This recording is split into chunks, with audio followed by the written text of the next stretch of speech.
Well, it's been a pretty exciting week here at the Mountain Lair, I have to say. Cultural activities going on this week. Cultural activities. Where should we start? Well, you know, it's amazing. I have a Japanese shrine just outside my front door, and they had their autumn festival where they bring the portable shrine out and just kind of bring it around the neighborhood so that the deities who inhabit the shrine can just get a look around, and, you know, I guess that excites them. I don't really know. But what's amazing about it is it ended today, so they took everything down.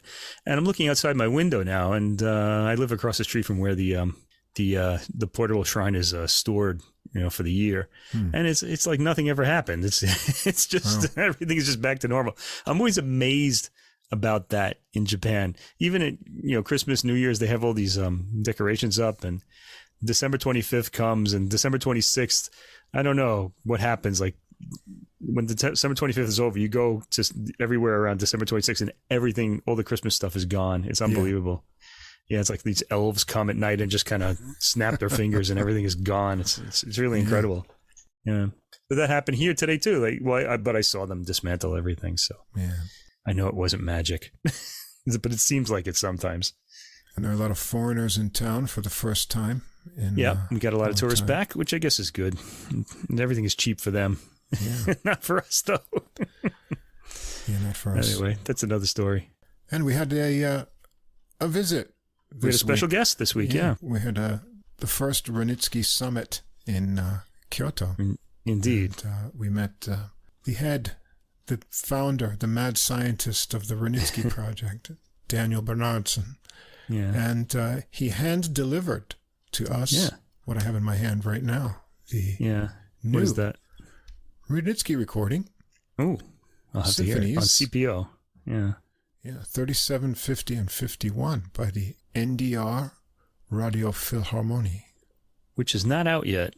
So you out there listening can't hear it yet, but we can, which is very nice. So we'll have a head start on it, which is good. I've already heard it, and I'm Russ, by the way, your co-host, and that's Mike over there. And this is Mike over here. And I'm going to give it to Mike tomorrow, and we're going to both check it out. I looked. He's going to give me the CD tomorrow, not anything else. Yeah, no money. It's available only from the one place in Germany, and Amazon Germany has it listed, but it says currently not available. Right. And it's not on streaming. CPO, I don't know. They're available here and there. Usually, I don't know what's taking this one so long, but we'll see. But these were recorded in 2014 and 2016, so they're obviously in no hurry to have everybody listen to this music. Yeah, I don't know. Anyway, you recorded it. Get it out there. Come on, guys. CPO, get on it.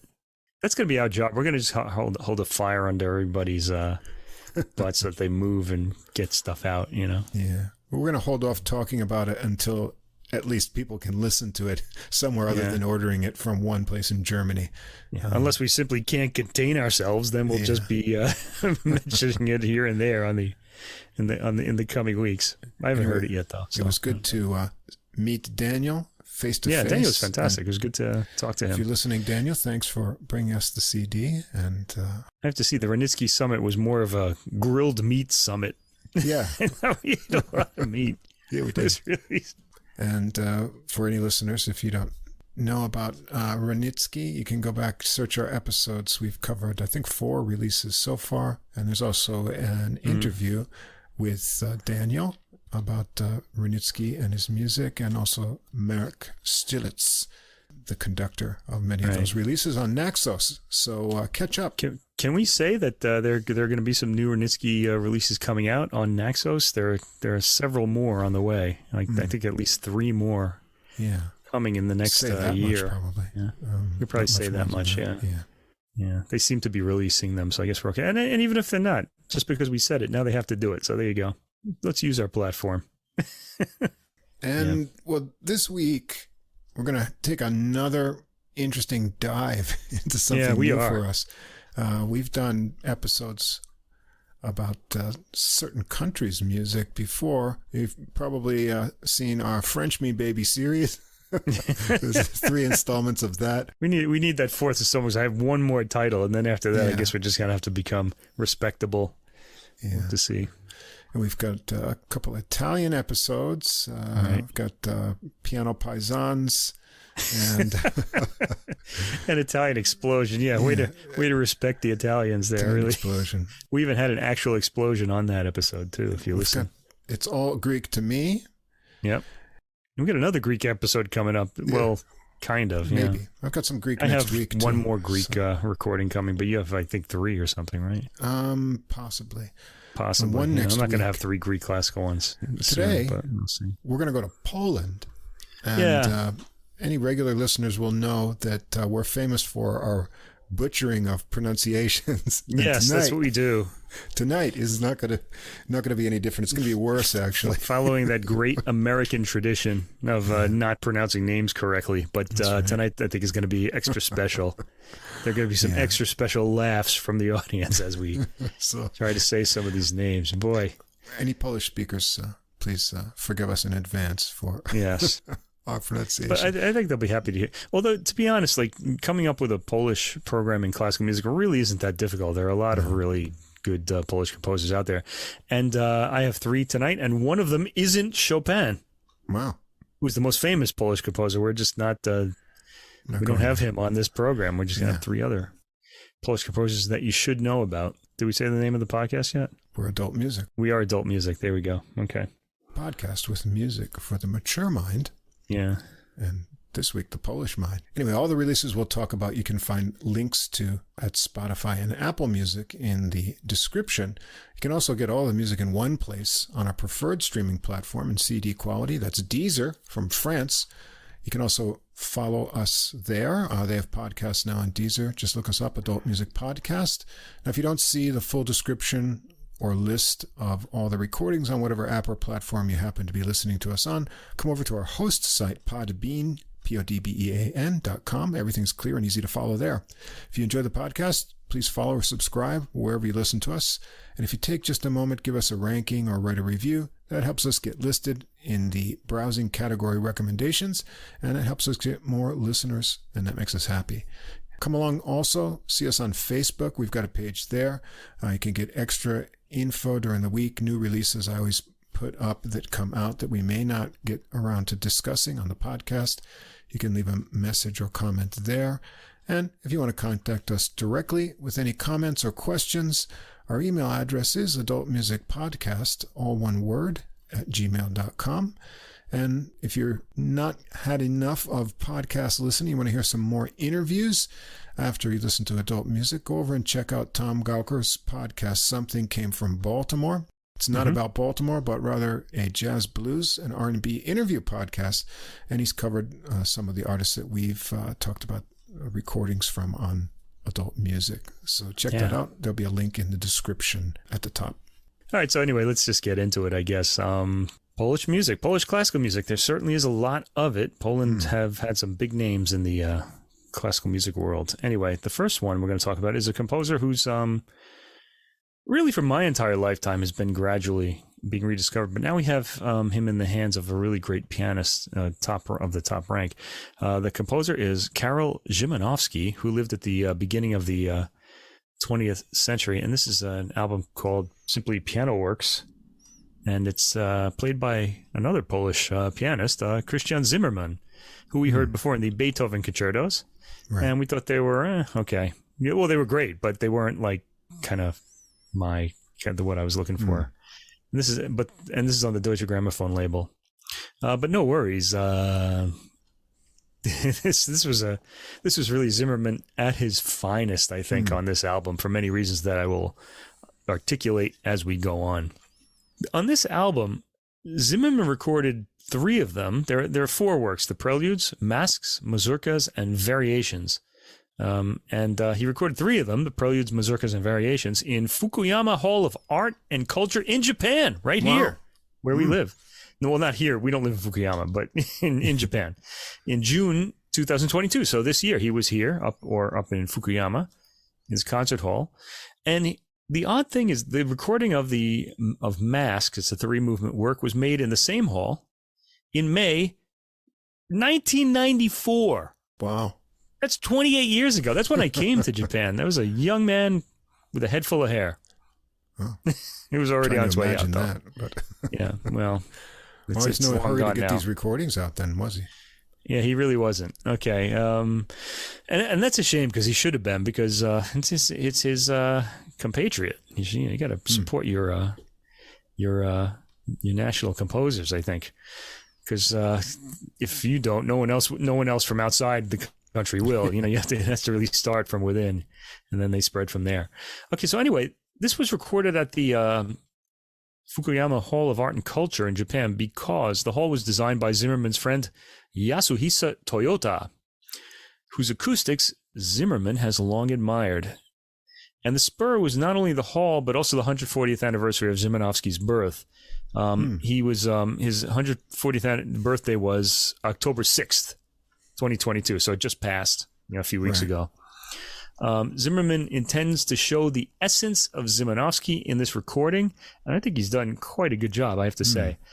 He himself learned about the works via the great pianist Arthur Rubinstein, who knew Szymanowski personally and championed his works during his lifetime. But I mean, when I was younger, I had heard Rubinstein's recordings. He was famous for the Chopin, his Chopin recordings and things like that. But I don't remember him ever hear. I guess he never recorded them, or he did, but I didn't hear them anyway. But anyway, now we have quite a few pianists have recorded Szymanowski's work, including Marc-André Hamelin. But this recording here by Krystian Zimerman is really rather special. I think he really captures something in this music that no one else really has. Anyway, let's talk about that a little bit. The first 4 tracks are from his Preludes Opus 1. I think there are 9 of these, and Zimerman here has recorded 4. And what a way to start a program, with preludes. I think that's really sensible. You don't want to put them last because they're preludes. But people do. That's the thing. It's like they don't look at the title. Anyway, we have the first track is number 1, prelude number 1 in B minor, Andante ma non troppo. This one is very quiet and it has a pretty arpeggiated opening. Taken with and the first thing you notice is Zimerman's really lovely, big, but very fluid and beautiful tone. And that's really a pleasure throughout this album, really. His tone is really, he's a very careful player, kind of leaning towards Mitsuko Uchida, who's very, very fussy. But and Zimmerman's playing, he can put me off, but he doesn't here. I really like this album a lot. He plays this prelude sort of like a Chopin nocturne, muted sound, very quiet. Great care is taken with the tone and its quality in both voices, the right hand and the left hand. The piece reaches a climax just before the 2nd minute, and we get a tapering off to the end. Plenty of rallentando, very, very sensitive, like slowing in this piece to really draw out every element. Beautifully judged all the way through. This really is a beautifully judged album, program album, and just all the detail that Zimerman draws out of all of these works is really amazing. Okay, prelude number 2 in D minor, Andante con moto, also very quiet, kind of a moonlit sort of beginning, as with the first prelude. Zimerman is again careful with the tone, generous with a romantic sort of ebbing and flowing rubato. You can hear him slightly push the tempo at the first minute, then gradually slow down to the end of the section, just before the 1 minute and 30-second mark, where a new section starts. The recorded sound richly captures the entire range of the piano, but I'm particularly noticing how richly the bass end comes up. Very present, and clear, and really just beautiful rounded tones. The opening material returns at about 3 minutes for a few bars, then breaks off into the final chords in a higher range. Zimerman gets maximum expression out of this piece. It's a good one to sample. And you had said something about this one. You heard him humming in this? Is this the one? Also track 4. Yeah. I should have listened on headphones. I didn't hear it through the big speakers, but I wasn't playing it very loud. So yeah, when you told me that, I mean, I said I would listen, but I didn't. Zimerman has this habit, though, from the past. I remember this, and I just had forgotten about it. I guess he still does it. I don't know. Glenn Gould famously used to hum as he played. Yeah. Yeah. It's not exactly the same tune that he's playing too. So Yeah, but he's Check it probably out. trying to get some kind of, I'll have to give that another listen in the headphones and see if I could hear that.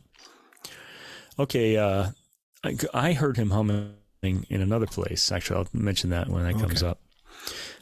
The third track, number 7 in C minor, Moderato. This is a quiet piece too, with arpeggiated bass and a little ripple in it midway through the phrase.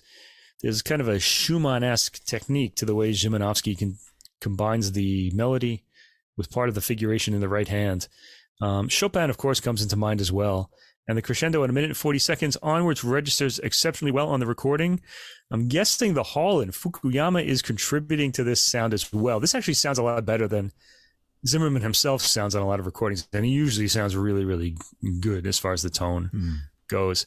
It's a fantastic sounding recording. So if you're a real piano fan, you have a nice stereo, you'll want to bask in this sound. The very quiet ending also comes up beautifully in full tone. Prelude number 8 in E flat minor. This is track 4. Andante ma non troppo. These are all pretty quiet preludes, really, and lots of this kind of moonlit character to them. This number 8 has a long descending line from the opening notes. It's poetic, as the previous 3 preludes are, and has a brief crescendo in the first minute, after which it fades with some beautifully shaped lines by Zimerman. After a more adventurous middle section, the opening returns at 2 minutes and 43 seconds and leads to the mysterious, quiet ending. So Chopin was known as the poet of the piano, and I think Szymanowski is picking up on that in these preludes. A lot of them sound more nocturne-like to me than prelude-like. They're a little longer than Chopin's preludes. Some of them are 5 minutes long, but most of them are like a minute, even less. That's not the case here. Anyway, tracks 5 to 7 is a three movement work called Masks, which was recorded 28 years before this. This kind of, I don't see why he didn't re-record them, because 28 years is a long time. You're a different person by now. So you're probably going to interpret differently too. But he kept these and finally released them. By the way, this is the first time we're hearing these performances. They've never been previously released. Okay, so this is a first. The Masks are all named after characters from literature. And number 1 is called Scheherazade, and we know who she is. The narrator of the 1001 Arabian Nights. And to get this, to really understand what's happening here, we have to see her as this really alluring woman who was kind of sentenced to death by what would you call him? The Sultan, let's say. And she to put off her death, she tells him stories for 1001 Nights, which he cuts off at the really key point that if he wants to hear the ending, he'll have to come back the next night. And by the end of the 1001 Nights, she has several children by him, so he doesn't kill her. And the stories she tells, of course, are absolutely fantastic as well. It's really a great work of literature, really. Okay, anyway, so this work has that heightened sensuality that we have with Scheherazade. A great storyteller would have a sensual quality to them, at least in their narration. And there's also a bit of fear in this too. You get a bit of her anxiety in this case. Anyway, this piece is astonishingly quiet at the beginning with an opening tolling bass chord. The sound really doesn't sound much different from the preludes, despite being recorded 28 years before. They have the same microphone set up and they never took them down. I don't understand how this was done. It's a little less vivid maybe, but that's barely noticeable. The beauty of tone is still there. It's still the same hall. And this is a piece that pays dividends when beauty of tone is applied. It's got a mysterious perfumed quality to it. Now, when I say perfumed, I've read other critics say this, and I'm really not sure what they mean by it. But when I think of it, the way perfume hangs in the air when the person is gone, and you get that sort of thing from piano playing when the pedal is down, you have this cloud of like harmonics over the piano. So when I say highly perfumed, I mean you get a really dense cloud of like harmony just kind of hovering above the piano, and there's a lot of that here. Let's see. There's a subtle pedaling. Yeah, Zimerman is also excellent use of the pedal, creating these light clouds of tone color in a more active section.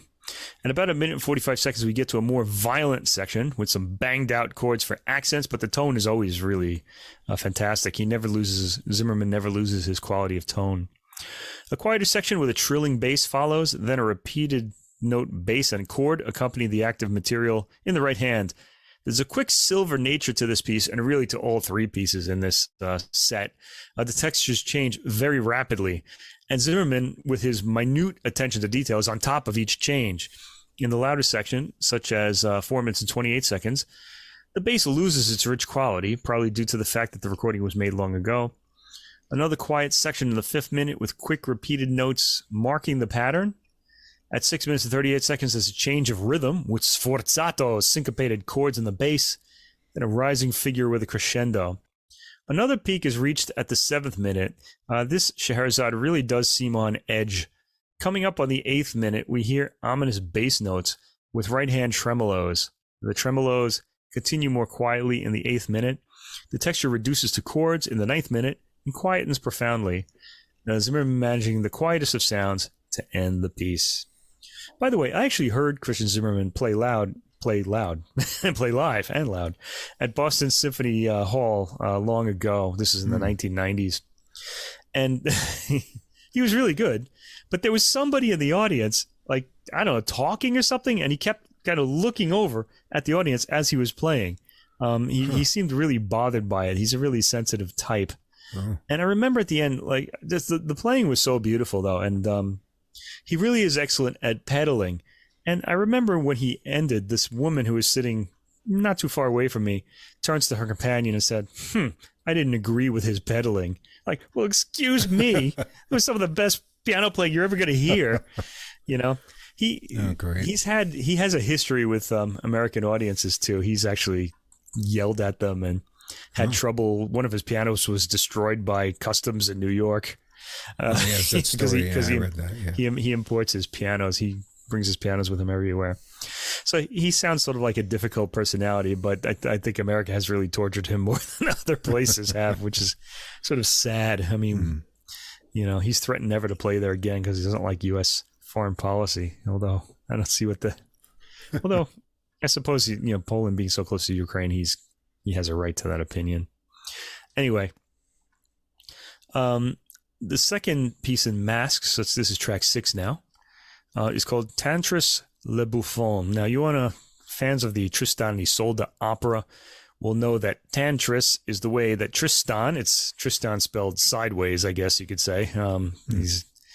He disguises himself to Isolde by calling himself that. And I guess she doesn't recognize him because his name is different.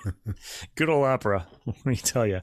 But anyway, this piece is called Tantris Le Bouffon, and it's based on Ernst Hard's 1908 play, which subverts the legend of Tristan and Isolde. Now, Tristan isn't a buffoon. He's more of a romantic, heroic romantic type. All right, but the play sort of reverses that, I guess. I don't really know the story, but certainly this is not what we'd expect from an interpretation of Tristan. And we get a buffoonish dance rhythm with repeated chords played in a dance rhythm, high notes sprinkled on top as trills and arpeggiated figuration, perfumey, cloud-like chords. Imagine someone wearing perfume walk by. That's what the harmonics feel like in this piece. There's a more tranquil section, but the insistent rhythmic material keeps popping up. A longer section follows, and then we get some wild exclamations and figuration at about 3 minutes and 20 seconds and afterwards. Zimerman gives us full volume here, and it's pretty amazing how much control he has over his sound. It's very subtle. He can change it very subtly, and you notice it. It's really amazing. Listen from 3 minutes and 30 seconds to 4 minutes to the sudden pulling back from the loud material to the quick, tight scale figures and how sharply they get cut off. This leads to more high volume chords at 4 minutes and 30 seconds, and afterwards taping off to quiet chords with brief, light figures and sprinkled in. This section tapers off to extremely quiet playing, yet well-balanced tones, and ends with 3 light staccato chords.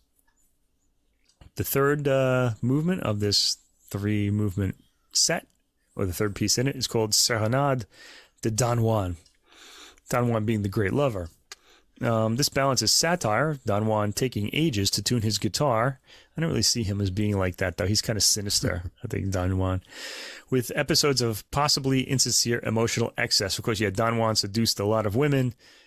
He probably didn't love them. Just wrote them down in his notebook. Anyway, thundering chord openings the work. It's a little light on bass, but again, Zimerman's intense sensitivity to dynamics and pedal usage really makes the details in this work come out. As the title suggests, it's got a lot of guitar-like figuration. Think about Ravel's piece, Alborada del Gracioso, or Debussy's prelude, La Serenade Interrompue, which has a lot of kind of like this tuning of a guitar, sort of repeated notes played on the piano. Szymanowski has like a similar sort of approach in this piece. The actual serenade starts at about 1 minute and 26 seconds, but like Debussy's Serenade Interrompue, it constantly returns to repeated note guitar figuration, like he's trying to get it tuned. It's a bigger piece than that, though, than Debussy's piece, and there's some good virtuosic Spanish-tinged figuration in the serenade lines. There's some pretty explosive chords towards the end, bringing to mind the loud opening chord. Scale and glissando material is very even. Again, this reminded me of Ravel's Alborada del Gracioso with its famous glissandi in thirds. You have to play the glissando with 2 fingers, man. It ends with a book-ending loud chord and amazing piano playing in this work. Make sure you hear that. Okay, next we get a set of mazurkas. I think there are, I guess, 16 of these, or 18 or something like that. We get 4 of them. This is Mazurkas Opus 50. The 4 mazurkas here were chosen because they have a lot of whole tone writing, drone basses, tritones, intricately embellished melodic lines, and earthy stamping rhythms. I didn't quite hear the earthy stamping rhythms. These are all pretty mellow, I thought, but that's what the notes say. I thought I'd just read that for you. Anyway, number 13, this is track 8, is marked Moderato, and it's got a quiet, slightly muted melody at first played monophonically. Then harmony slowly comes in. This gradually gets more lively and rhythmic and rather busy in the textural material. The piece forms an arch quieting down and ending more or less monophonically, so it's kind of the arch is the dynamics. It gets loud and then soft again by the end. Track 9, number 14, Mazurka number 14, Animato, and then there's a bunch of Polish here. The Elegancia I Grandezza. It's kind of like Italian and Polish. I can't figure this out. Anyway, the bass carries an ostinato rhythm and is emphatic at the end of phrases, while the melody is played by the right hand. This actually has a slightly Spanish feel to it. It's a mazurka, which is a Polish dance, but I did hear these kind of like Spanish sort of sounds in it. It put me in mind of the Don Juan piece we just heard in Masks. Perhaps it's the repeating notes sounding like that guitar string, and this particular mazurka is rather comical in its overall profile. Track 10, mazurka number 15, Allegretto Dolce. Now, forget this. Sentimental, it says in Polish here. I can make that out. This has a mysterious, quiet opening, and I should mention that Szymanowski is using the open fifth in the bass at a lot of key moments in these mazurkas. We hear it a lot. It has a droning quality, kind of like something about rustic about it. Okay, kind of puts it in the land and the people. It's kind of that kind of sound. Let's see. We hear it in the first minute, that open fifth in the bass, as well as in number 13, Moderato. In this piece, at 1 minute and 45 seconds, there's a departure from the opening material, and some Debussy-esque chords end the piece. If you had played this for me, I wouldn't have known who it was, and then at the very end, I would have said, "Oh, Debussy," but the rest of the harmony doesn't sound like Debussy, just the ending. Anyway, track 11, this is Mazurka number 16, Allegramente Vigoroso. This has a loud open fifth in the bass and an off-kilter rhythm with rather aggressive material driving the right hand. Quietens down in volume, but the harmony still has a hard edge at 1 minute and 10 seconds or so. At 2 minutes and 6 seconds, the opening jerky rhythm and aggressively heavy right hand material returns. It quiets down at the end to soft muted tones with a final sudden outburst. Okay, and the last piece is tracks 12 through 23, variations on a Polish folk theme, Opus 10. The theme is from, I didn't look this name up, Jan Klekzinski's, I hope I said that right, on the music of Podhale, Podhale. It bears only slight resemblance to the opening song in Szymanowski's hands. Anyway, the opening is not the theme. It's got an introduction, Andante Doloroso Rubato. This has an elegant, romantic-type lament at the beginning, slow chords and rich harmony. There's a flourish at the end of the 49 seconds, And that sets up the theme, which we hear next in track 13. Tema, theme, Andantino semplice. We hear the theme played as a monophonic octaves. Monophonic means that everything's playing the same note. There's no sort of harmony. Think about when people sing in a sports stadium. That's monophonic. They're all singing the same note. Maybe. Except that they're not. But they mean to be. Let's just put it that way. Anyway. Some pretty harmonies are heard in the bass. Okay, some colorful harmonic touches are added, so it's not quite straightforward harmonically. Some pretty harmonies are heard in the bass, and Zimerman makes sure we hear them by clearing space for them, not really by accenting them, but he does this with the pedal. It's very elegant playing. It's almost like when a new sound is coming or a chord he wants you to hear, he'll like lift off the pedal so that it'll just be exposed. It's really magical how he does that. I don't hear other pianists do things like this. Elegant playing. The theme itself is warm and melodic. And this is the movement, track 13, that I think I heard Zimerman humming in. So you can listen to this if you want to. This is track 13. This is the theme. There's a resolution with a discord, sort of a color discord in the chord at the end. Then we get into the variations. The first one has descending cascading figures in the upper range of the piano, as the left hand has slightly sped up the melody. Second variation is agitato, explodes in with a sudden forte, with rushing octave figures in the left hand and pounding chords embedding the theme in the right hand. Variation 3 is lento mesto ma poco agitato. It quietens suddenly. We get a generous pedal and lightly played themes, creating a harmonic cloud, which is really I guess the Szymanowski sound is that harmonic cloud hovering over the piano, sort of like a disembodied drone. But it's not making a drone sound. Don't get confused there. Variation 4, Allegro molto agitato, more romantic rushing material reminiscent of Chopin's Second Sonata's last movement. This is going to come up a lot. If anybody knows the Funeral March Sonata, the very last movement is has no real stable harmonic. It's just these center. It has all these just rushing scales that really don't sound like they're going anywhere. It's kind of like just maybe wind swirling around or something. But this variation number 4, track 17, sounds a bit like that. It's the same sort of technique. It's pretty quick, too. Variation 5, Andantino. The transition here is beautifully taken. It's a big change that feels natural thanks to Zimerman's pacing and control of dynamics. This particular variation has a languorous quality. There's subtle rubato in the phrasing. The melody is in the upper notes, but there are counter melodies in the accompanying material. Track 19, variation 6, Andante dolcissimo, has a full stop before the variation with a tonic chord, so we get a little interruption before this one comes in. This is even quieter and sparer than the previous one. Gently played by Zimerman, who uses a light touch to achieve beautiful tone. The music crescendos at 45 seconds and becomes more granitic, rock-like, but quickly dies down again and more or less stays in the softer dynamic. If you don't know what I mean by that, just listen to it. You'll know when you hear it. This variation has a climbing motif that's heard often in its 3 minutes and 10 seconds. Variation 7, più mosso, has more active rippling figuration here. Zimerman achieves a gorgeous overall sound, almost bell-like, with a chiming quality in this variation. The material has a dripping raindrop feel to it, full cadence at the end. Variation 8, which is track 21, Marcia Funebre. The bass starts up reminiscent of Chopin's Funeral March. The Chopin Funeral March. Dun, dun, dun, dun. No, dun, dun, dun. You know, it's those fifths. But you don't get the melody. The melody's different here. This is the second reference to his second sonata, if you count, if I am, in fact, hearing this right. If I can go so far to call it that, actually. It's got the same sort of tolling bell quality to the theme as the second sonata, but a totally different melody. You don't get that famous Chopin Funeral March melody. The crescendo is propelled by a pedal point bass note. The variation makes an arch via dynamics and ends quietly after a long decrescendo. Variation 9, track 22, più mosso, has more rushing figures.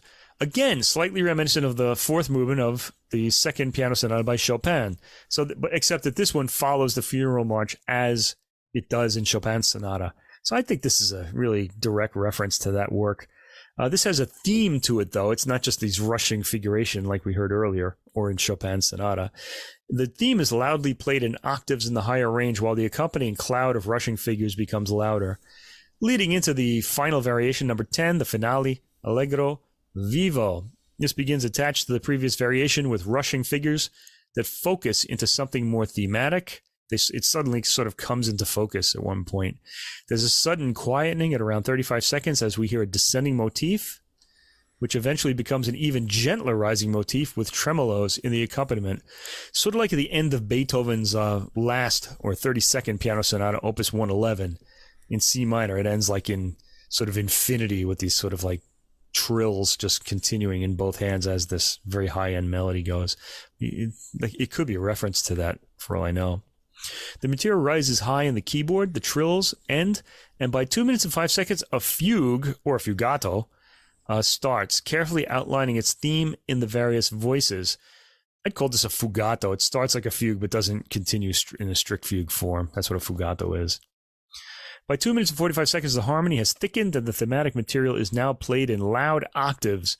The accompanying material becomes more insistent, evening itself up with the thematic material until the end, and we're getting loud, bell-like tolling sounds. Very impressive here. Okay, so Szymanowski is a pianist who is obsessed with the sound that he's producing, and we can tell that too, just because of his wanting to use this concert hall and bringing his own piano around. He's got this piano that he really likes, or several of them, I guess. He can be a bit much for me, but not here. We're really hearing him in his natural habitat here. He sounds really at home in this music. And it's music that really demands a beautiful tone and just a lot of subtle use of pedal. And Zimerman is all of that. So really, this is a great match of composer and pianist here. This music comes up extremely well with such fussy attention paid to every line. The recording is very rich, really great piano sound. I personally have never been attracted to Szymanowski's piano music before, but now I rather was drawn to it by this performance. And this is what a great pianist can do. He can make you like something that you really just weren't hearing before. He can just almost hand it to you, but via his interpretation. Zimerman makes the best possible case for this music, I think. It's really elegant playing throughout, and also powerful at the appropriate points. Sensitivity of touch that's rarely heard, and not even from Zimerman himself always. It depends on his approach, really. But he's definitely at his best here, and I would recommend hearing this, especially if only for the piano sound. But I think these are works worth discovering, especially in these performances. Yeah, I think you get a good range of Szymanowski's piano works. There's a lot of different sounding music here. I found it, starting with the prelude and then the mask, were a bit difficult. It kind of runs from beautiful to a bit befuddling. They're really dense in spots. Dense is a good word. Not hard to listen to, but it's a big contrast to those really pretty preludes to start it out. But I thought Zimerman's playing was very sensitive, both intense and flowing. His legato playing is really beautiful, and he brings out the contrasts in the material with dynamics and then use of the pedal, and makes them all very interesting and draws you into them. Some things will probably take a few listens to get everything in your mind of what's going on and happening in the piece. There's a lot of detail. Yeah, but you've got those other lighter contrasting preludes, and then you've got the variations at the end, which are just kind of fun to follow along and see how things are going to be altered and embellished there too. Yeah, so pretty good introduction to Szymanowski's piano music if you haven't heard it before. And lovely playing. Yeah, and it all gets more difficult from there, because our next recording, actually our next two composers are both composers whose music has been recently sort of rediscovered or has a new lease on life now.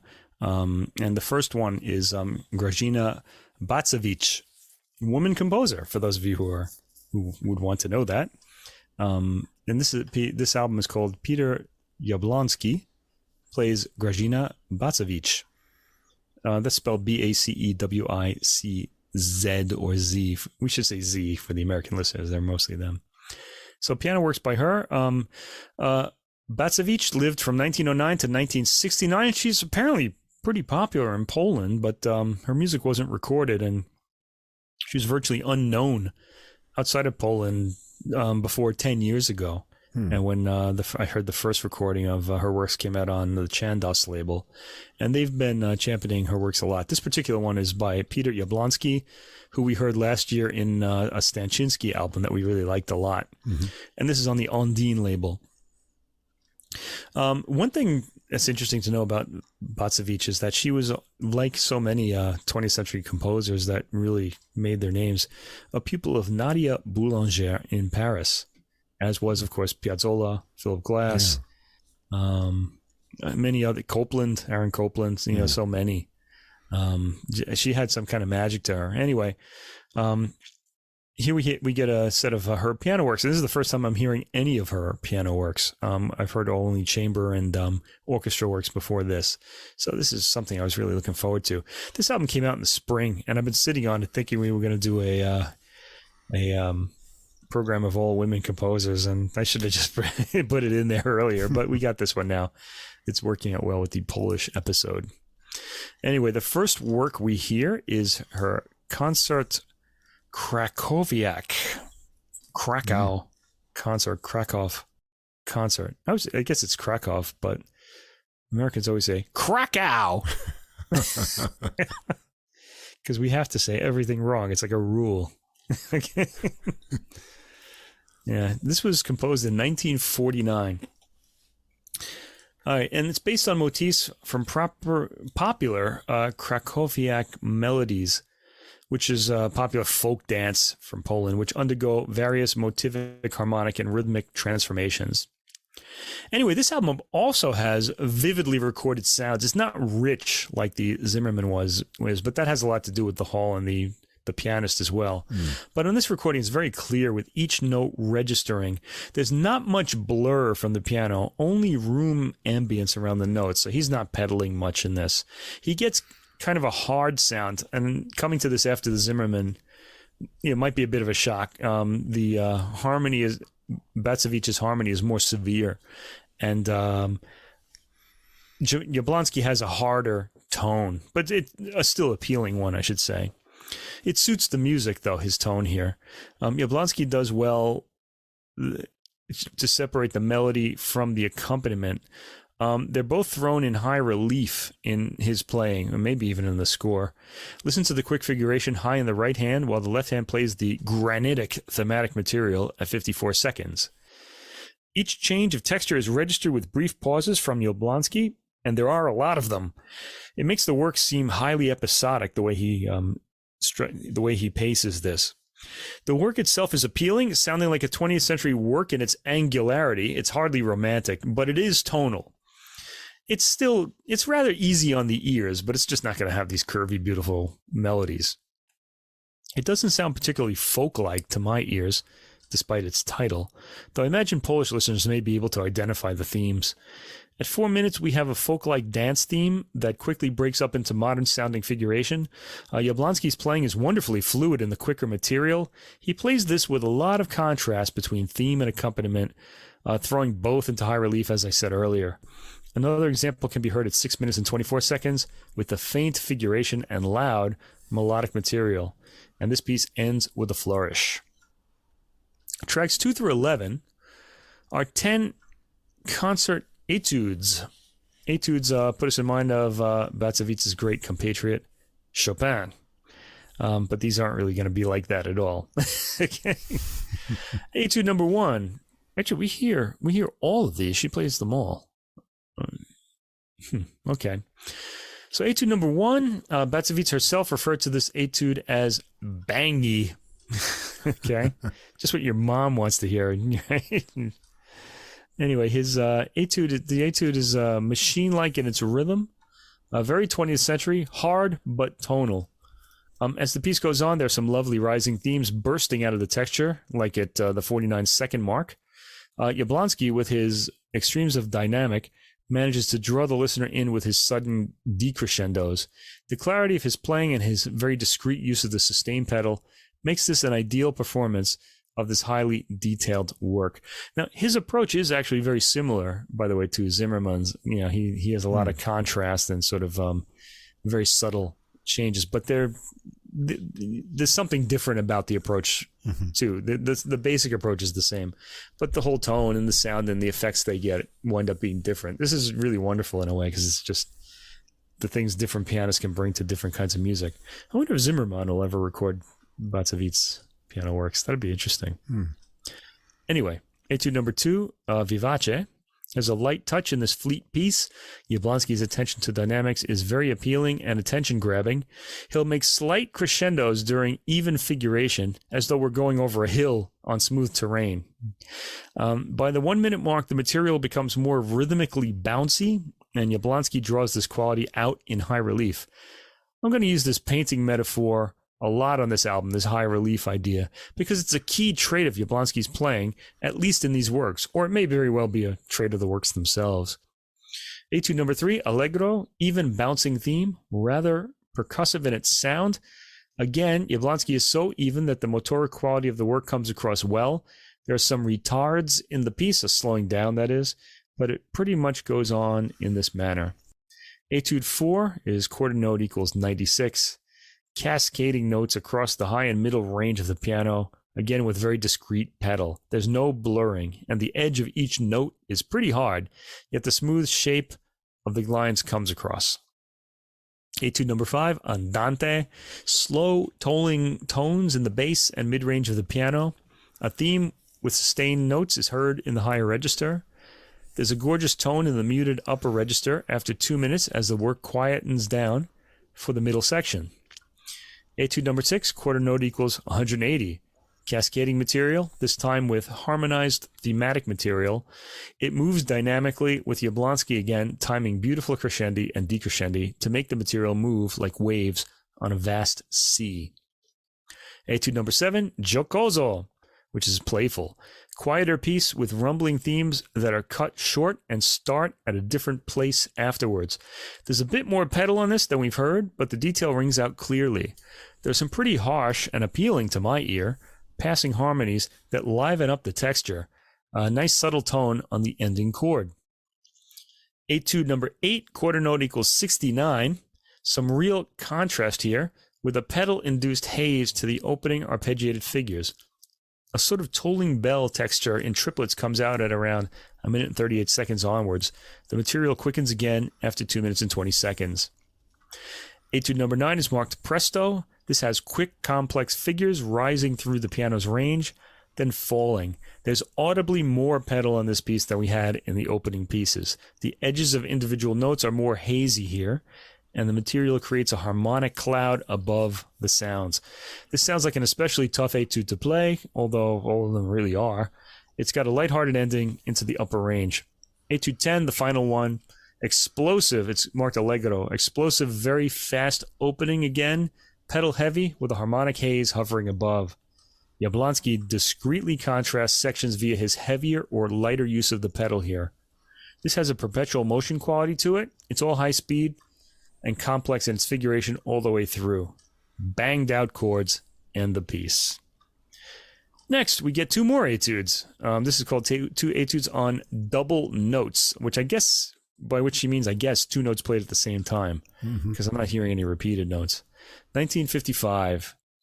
These etudes are written to perfect the execution of double note figures. So the track 12 is labeled Moderato, ballad-like and slow. It's got a quiet 3/4 rhythm as the right hand plays its theme with harmony in thirds, I think. It's slow with the dramatic crescendo just before 1 minute and 30 seconds. There's a bit of Debussy in the harmony in this work and in certain phrases. The double note figures are in there as part of the harmony, with one note repeating and the other moving. That's really pretty. And the other etude is marked Vivace. This is track 13. It's energetic, and it demands artistic freedom of interpretation and technical command of the instrument according to the booklet note. This is an upbeat type of jerky rhythm, at the beginning. It opens the piece and continues. It sounds like keeping the momentum in this jerky rhythm is one of the challenges of the piece that Jablonski meets well. It's the same type of rhythm we heard last week in John Adams's Lollapalooza. It just kind of can't really. Yeah. It's kind of odd. It kind of lumbers along and doesn't feel like it's really picking up speed. Now, there's a bit of the circus to the brief departures from the main theme, and it's got a lightly humorous ending on the last two chords. Okay, now to my ears, all of this is preparation for the next two works, which are two piano sonatas. This is really the meat and potatoes of this album. I mean, the rest is just a big appetizer, a giant salad, as you were. Okay. Piano sonata number one. The sonatas are dramatic. There's kind of a narrative quality to them. So her piano sonata number one is composed in 1949. The booklet notes call it a demanding work, technically challenging while asking the performer for nuanced dynamics and sensitive interpretative skills. The work has a strong folkloristic character, which I have to say I personally didn't hear. Again, Polish ears might think differently. I guess I have an idea of what folkloristic means, that Eastern Europeans don't have, I guess, so they think of it differently. Anyway, the first movement is marked moderato. It starts out with an appealing descending figure in the bass that's answered with quieter rising figures in the upper range. Roiling figuration is heard at 40 seconds as the bass material rumbles under the right-hand themes. At 1 minute and 45 seconds, we get a quieter theme, still pretty active, rhythmically though. A subtle Jablonski crescendo leads us to a powerful climax, but the harmony subtly changes and we're in a new section at 2 minutes and 35 seconds or so. By 3 minutes and 25 seconds, we're at a loud climactic section that tapers off into rising material at 3 minutes and 50 seconds. The music keeps subtly decrescendoing up to 4 minutes and 30 seconds, with a slight crescendo just before that, where we get quiet material that becomes ominous in its harmony. There are quick mood and texture changes in this piece, and Jablonski makes sure all of them register. The movement is rather short at 5 minutes and 43 seconds, but there's a lot packed into this. It's compact in its wealth of material. It ends with a thunderous chord and a flourish in the right hand. The second movement, the slow movement, andante sostenuto, is also relatively short. It's less than 5 minutes. There are some appealingly dissonant harmonies accompanying the soft but rock-like theme. At 35 seconds, there's a gentler material in the high end. We hear some appealing open fifth chords. It seems to be a thing. I guess that's what they mean by the folkloristic character, the open fifths. Juxtaposed with those same fifths with a dissonance added. I like the sound of this, the harmony here. That's after the first minute, if you want to hear it. This section reached a climax at around 1 minute and 50 seconds with a crescendo and a chord. After that, some quiet tones are allowed to sustain into oblivion. Then a quieter melodic section begins. The material at 3 minutes and 14 seconds is welcomely warm, though appealing dissonances start appearing in the accompanying chords. In this movement, I like the appealing themes and the surprise dissonances occasionally crashing in. The movement ends on gentle tones in the high end. The third movement is a scherzo, something playful or a joke. It's got a scale flourish at the beginning with bouncing rhythmic chords concluding the line. The movement is built on these two contrasting gestures, and there's rhythmic excitement throughout, drawing the ear and body in. Impressive playing here by Jablonski, really through the whole album. Cheerful ending chord. The finale is marked molto allegro. It starts with a unison harmony at the beginning, quickly followed by cloudier figuration in the bass. The thematic material has a motor rhythmic drive to it. The pianist really doesn't get any time off in this entire piece. A brief quiet section at 1 minute and 25 seconds quickly goes back into the rhythmic drive. At 2 minutes and 40 seconds, we get a brief slowing that builds to more high-speed figuration and a theme with repeated notes in the high rhythmic profile. This whole movement is rhythm-driven, and that rhythm is propulsive. A work that could only have been written in the 20th century, really, or onward. Triplets appear in the fourth minute in the thematic material, but give way to a high-speed build-up that simply dissipates and ends unemphatically, meaning quietly, but with a light sense of resolution. And finally, we get to Piano Sonata number 2, written in 1953. The opening movement is maestoso and agitato. Two very disturbing markings, I have to say. And I'd say here, agitato is the operative word for the opening. We hear a big statement that isn't reassuring tonally. Figuration follows with rather granitic accompaniment and thematic material trying to flow, but remaining rather rigid. I'm hearing a lot of more pedaling in the sonatas than I heard in the earlier recordings on this album. Something more light and descending snowflake-like takes over at 1 minute and 30 seconds. There's like a softness to the way the tone flutters down. We eventually get back to more granitic material, so there's a lot of contrast there. This comes across as a pretty abstract movement, with loud granitic material being contrasted with lighter flowing material that eventually breaks up and arrives back at the loud maestoso theme. Jablonski, of course, is attuned to every detail, making sure they all register in his approach. Again, he's very attentive to extreme contrasts. I was more attuned to the contrast than to any through line holding the movement together, though it does feel of a piece in composition and performance. This is going to take more listens to put together intellectually. It's a very dense movement, perhaps the most brain-focused movement on the album.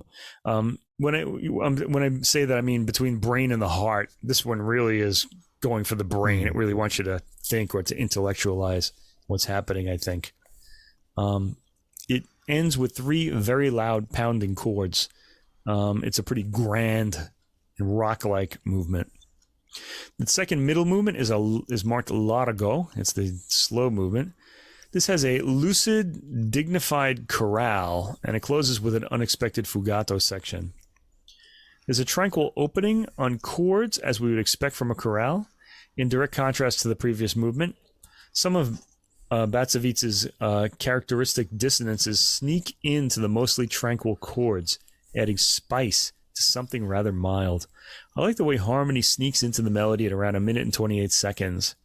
By 2 minutes and 28 seconds, we've got repeating notes and chords that can't quite break away from the pattern they're in. You feel a lot of anxious tension here. The music gradually decrescendos to silence by 4 minutes and 10 seconds, and at that point a fugato starts, sounding slightly like Bach or like something out of the past, though the harmony is all 20th century. In the 5th minute, we reach the peak of a crescendo, and we're hearing repeated notes again.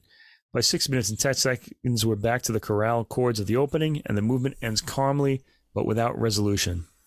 I rather liked the way it progressed.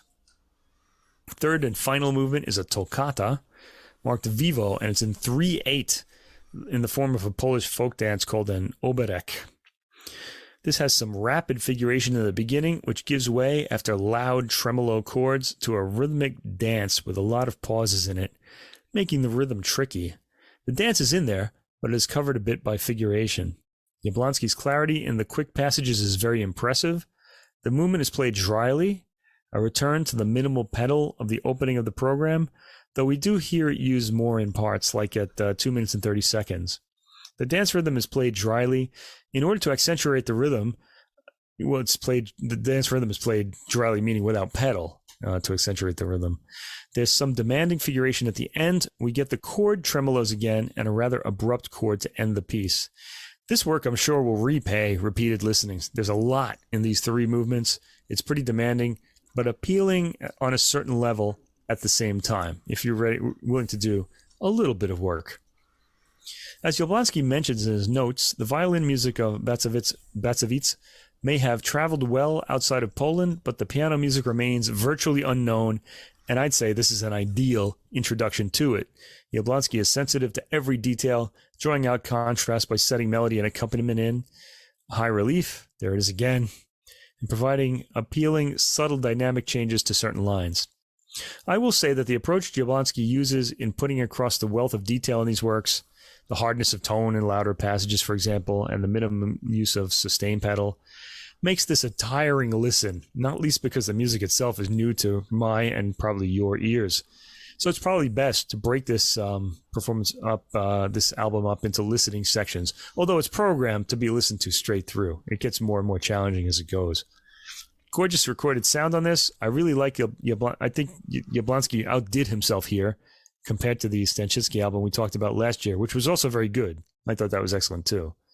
I like Jablonski's adventurous approach to composers whose piano music is relatively unknown. So discover something new, I say. Listen to this.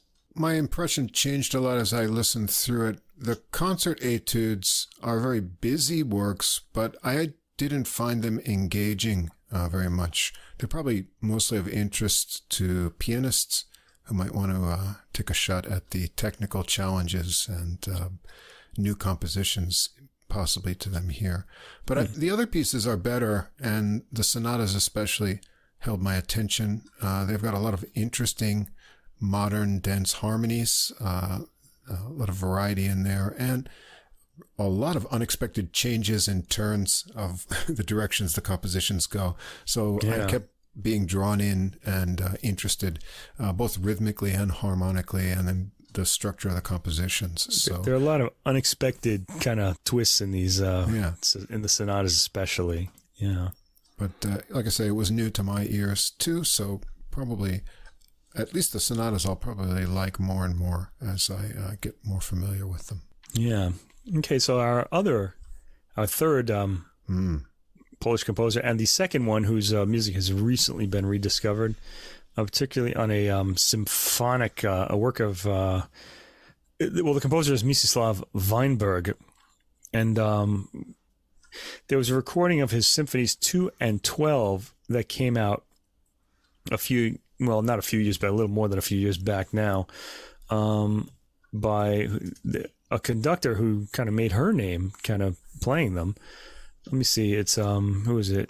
Mirga Grazyna, and she recorded his symphonies 2 and 21, not 12, sorry. I'm kind of flipping those numbers around. And that made a big splash. I actually sent these your way, and you thought they were pretty good, I remember. She's made a new recording of of 2 other symphonies of Weinberg's, which we will be talking about in future weeks, but not today. Today we have a recording of Weinberg's sonatas for violin solo, and these are played by Gidon Kremer on violin, a violinist who's very, very expressive and really ideal for this kind of music. And this is on the ECM New Series label. Now, right away, if you know anything about music, anything on ECM is going to be a little different than what you're used to. They're a label, they release both classical and jazz releases, but they have their own sort of like artistic style and sound, and this is a good example of that. And Kremer himself is a violinist that fits this label really well. He's very adventurous and very kind of expressive in his playing. Anyway, Weinberg had a pretty horrible childhood. He lived from 1919 to 1996. He lived in he's Polish, but I think he lived in Russia. And the sonatas are programmed on this album in the reverse order they were composed in. So according to the booklet note, I should get to that later. Anyway, Weinberg, he was sent abroad. I guess I'm going to talk about this a little later anyway. So anyway, let's get to that.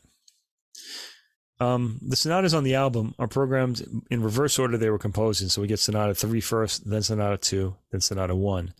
According to the booklet note by Wolfgang Sandner, Bach's chaconne for solo violin from his second partita forms the center of gravity for the entire Weinberg cycle. And that might be a good idea to keep in mind because you're going to hear some pretty harsh sounds in here. But if you keep that in mind, that might give you like a center to what you're hearing to balance yourself. This is in compositional terms, not in sound terms. Anyway, Sonata number 3, Opus 126, was composed in 1979. It's a single movement work lasting about 22 minutes, but it has several sections that lead into one another, or allied into one another. So it's really several shorter sections.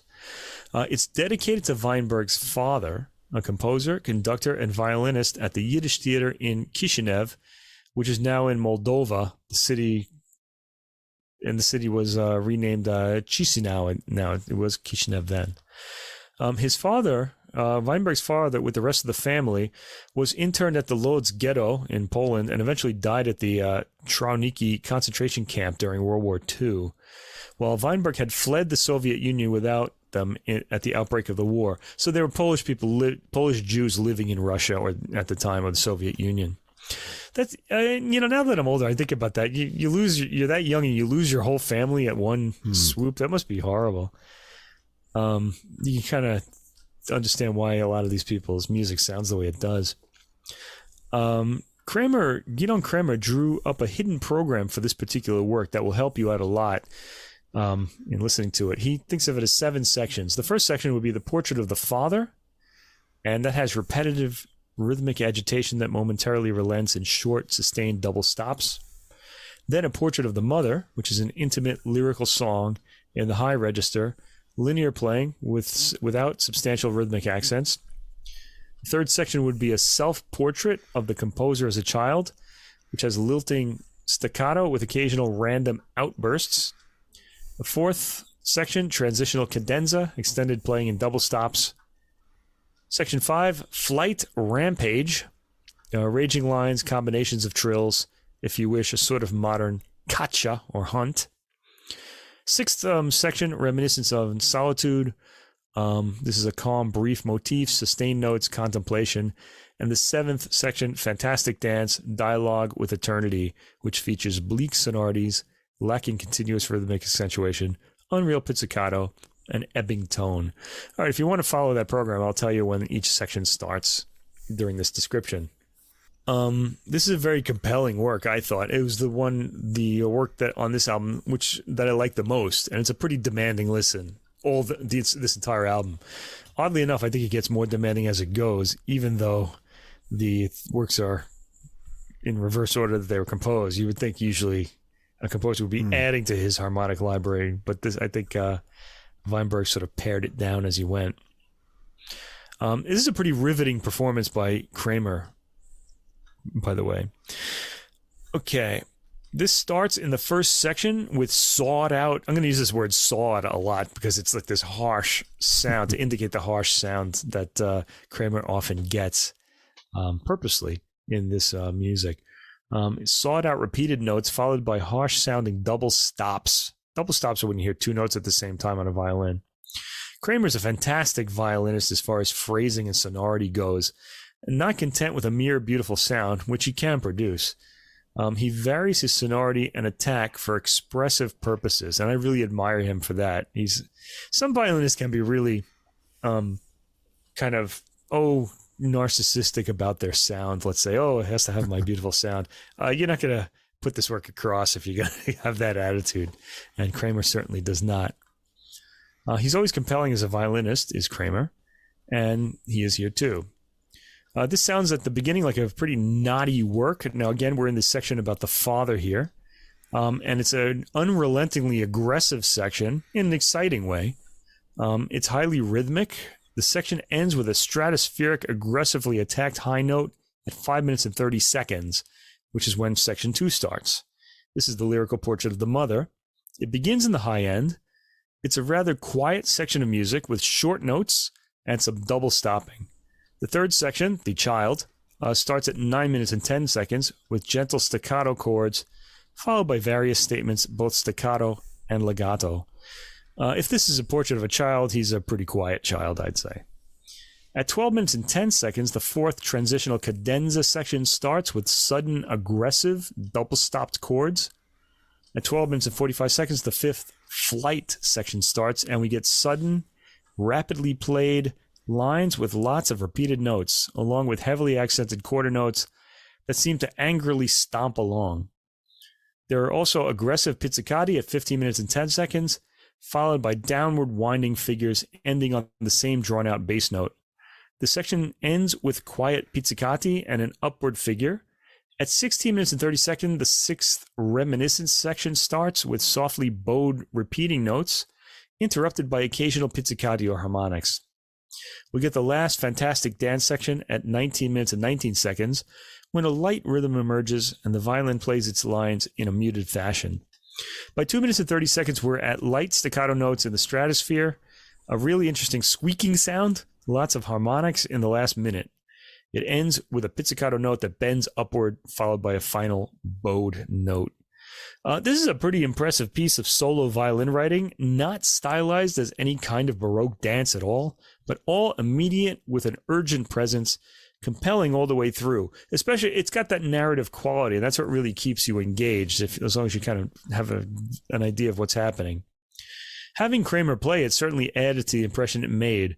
He doesn't let up at all in the momentum for the entire 22 minutes, and I would say this particular piece is a must-hear for violin fans. Anyway, it kind of gets rougher from here. From 2 minutes, from tracks 2 to 8 are Sonata Number 2, Opus 95 of 1967. This is a fairly short work. Well, it's in 7 movements, but the whole thing is 17 minutes long about. It's a little more conciliatory than the first sonata, which we're going to hear at the end. That's a really demanding listen. There are technical complexities in this work. It's like a set of late romantic character pieces coarsened by modern modes of execution, but also imbued with a distinct sense of resignation. The first movement is labeled Monody. It's mid-tempo and mechanically melodic. It starts loud and quiets down in the middle. Nothing fancy here, but appealing in its simplicity. We get some double-stopped second voices at the end. The second movement is called Rests. It's staccato short phrases quietly played, and they are responded to by a loud outburst, then shivers of trills. This repeats, then the material continues to a resolution, followed by a trill, and an extension of the opening theme, followed by a long pause. This also repeats. Then we get a loud melody to end the movement. The third movement is intervals, repeating double-stopped chords played in short phrases with pauses between. There's some quirky, lopsided chord playing in the middle. Then the opening material repeats, and a repeated note ends the piece at the end. The fourth movement, Replies, has a quiet opening with a gentle melody played, ending in an arpeggiated chord. Pizzicati are often heard after this. The bowed material comes back, starting with an arpeggiated chord. At 1 minute and 42 seconds, pizzicato material returns. Really the same gestures organized differently.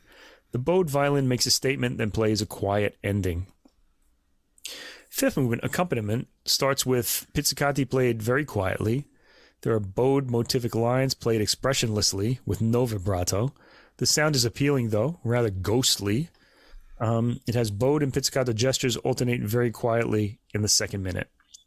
Sixth movement, Invocation, starts on a stark, double-stopped chord, alternating with a single bass note. A double-stopped pattern brings us into a new section. This music is more expressive with light vibrato and digging in with the bow. The piece is pretty stark with a lot of shrieking chords in the higher end, alternating with an anchoring bass note in the first minute.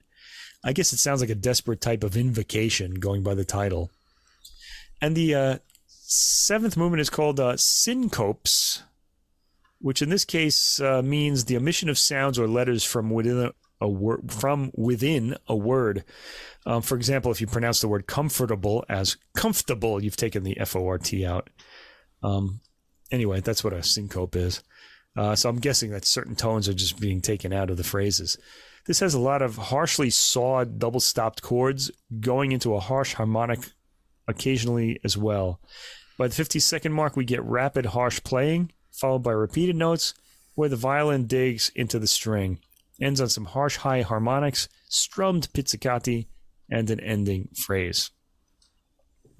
Okay, the final work on the disc, Sonata Number 1, Opus 82, composed in 1964, is deeply marked by radical expressivity, and in my opinion is the most difficult listen on the album.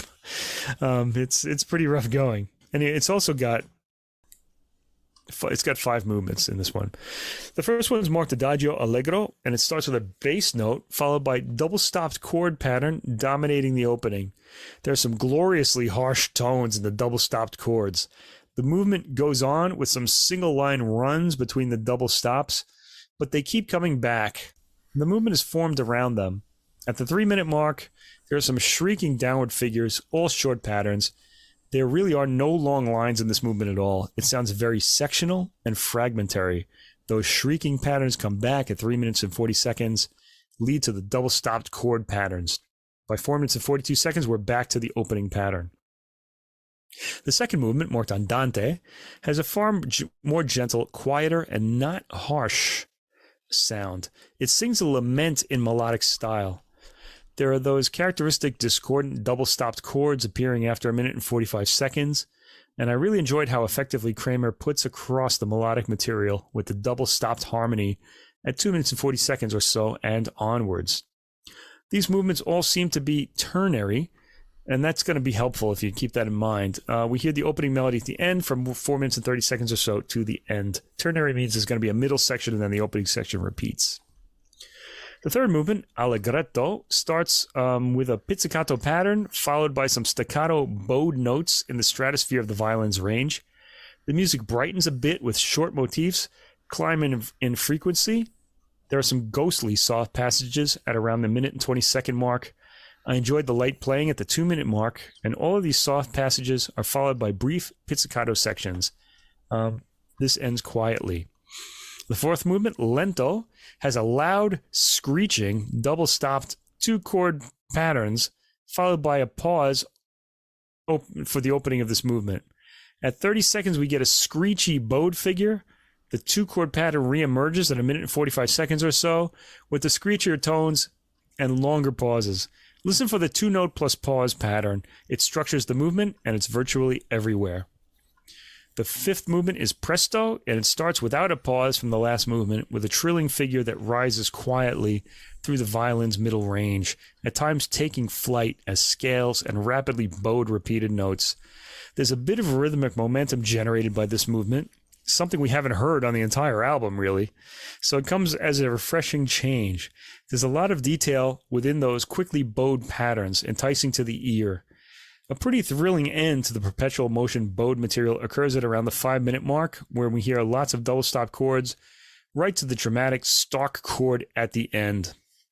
Okay, this is a pretty challenging listen. But could anyone else possibly put these across with the magnetism that Gidon Kremer brings to his playing? What other violinist is going to play these works and come across with anything beyond abstract sounds? This set is really worth hearing just because of Kremer himself, really. Their work's well worth your time, but they sound hard to put across, and Kremer brings out all sorts of expression from them. I would say the work to hear on this album is really Sonata No. 3, the opening work. Its multi-section single-movement narrative style makes it easy to follow. The other two sonatas are more abstract, but well worth hearing in these performances. I really can't recommend this album to everyone. It's a tough listen. There are a lot of harsh sounds, which I kind of grew to like from my punk rock and rock and roll days when we had a lot of harsh sounds too, but really not like this. I kind of wonder if the punk rockers and the people after the war were kind of going for the same sort of, nihilistic sort of, feeling, trying to put it across or something like that. I really doubt there will be any other performance who achieve the expression in these works Kremer does here, assuming they'll even record them. This may be the only recording we ever hear of these works. So if the composer, the soloist, or the violin interests you, and especially if double-stopped violin interests you, because double stops are everywhere on this album, I would say make sure you hear this. For the rest of you, approach with caution. Yeah, this was the hardest work of Did you approach with caution, Russ? I continued with dread as the screeches came. I liked the screeches, though. I thought they were really cool. The violin playing, though, but the technique is very impressive. It seems to have just about every possible technique on the violin is explored here. Extremely light playing too, which I found impressive. There are some lyrical parts, but there's a lot of focus on all the things I don't like about the violin. And it's constant violin, so it was a really hard one for me to appreciate musically, although I could admire the violin mastery and, as you say, the big effort to make these musical and draw out all the parts of them. And it must be a real endurance feat to play through these two.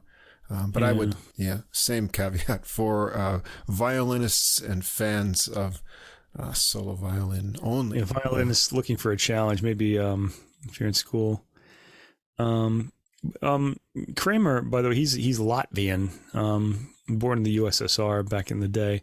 But I get the impression that if we had heard these played by any other violinist, I can't imagine anyone who would play these in such an expressive way, I don't think we would have liked them.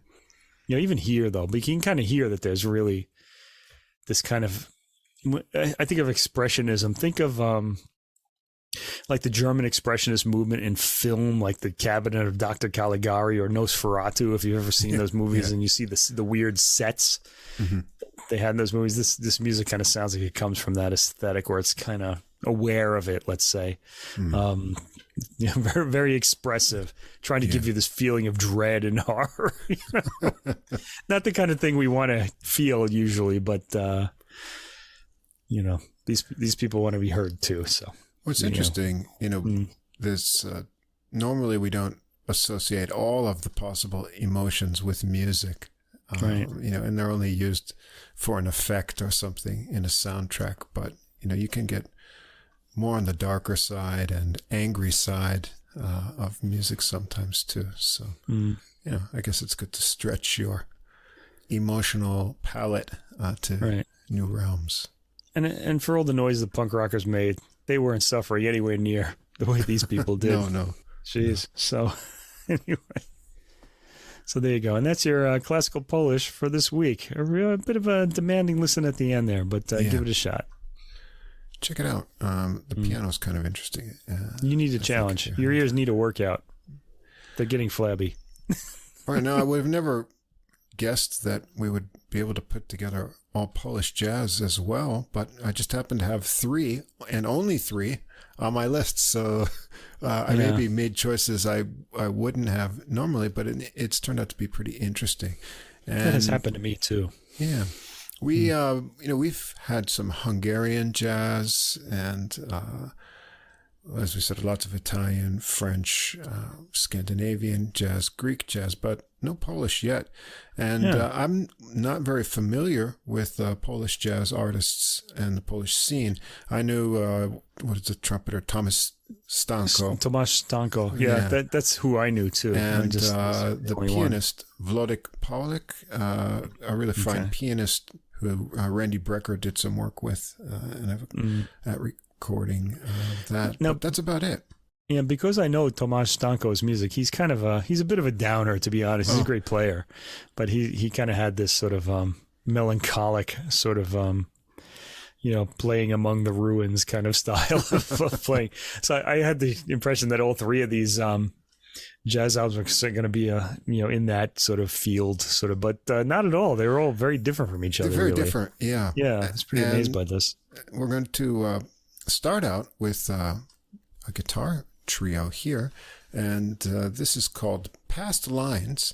It's a self-released recording by Boogie Skiedrzyński. Hope I'm saying that right. There's lots of names to pronounce, and I can say, thankfully, at least most of the song titles on these records are in English. So I'm willing to bet that his mother didn't name him Boogie when he was born. No, it's his nickname. I don't know what his he real took name that is. name by himself. Yeah, Boogie Skiedrzyński. Yeah, it's a great name. This is really. his first original album of music, and he's a session guitarist and often plays as a sideman. Okay. Now, when you say that, do you mean like he has other albums of covers?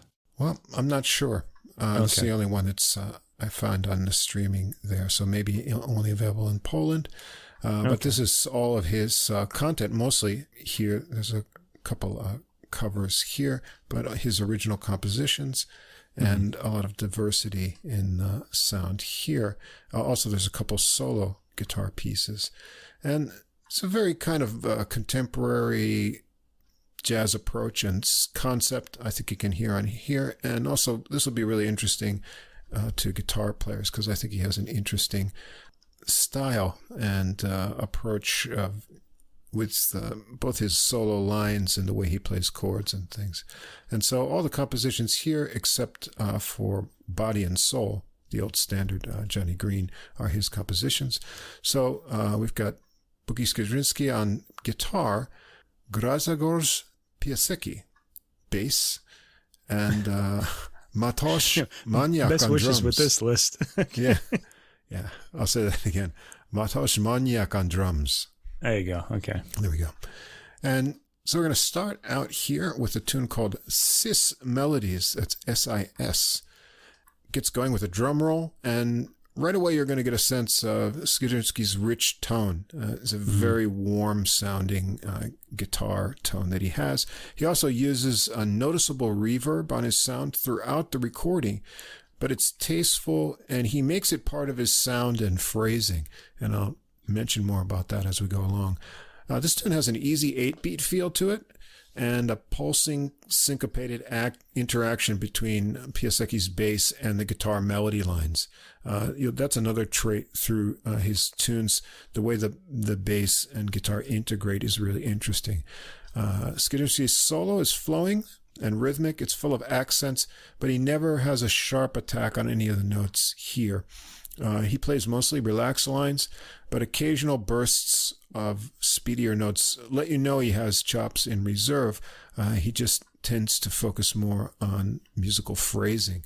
Maniak provides a lot of variety on drums with simple textures, varied fills, sharp rim hits.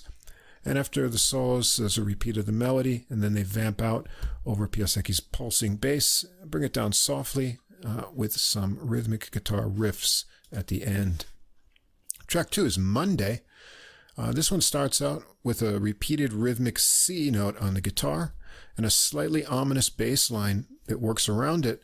Simple textures paint little extra textures in the background. Then the guitar takes the melody in the next section, keeping a repeating pedal note going through the lines.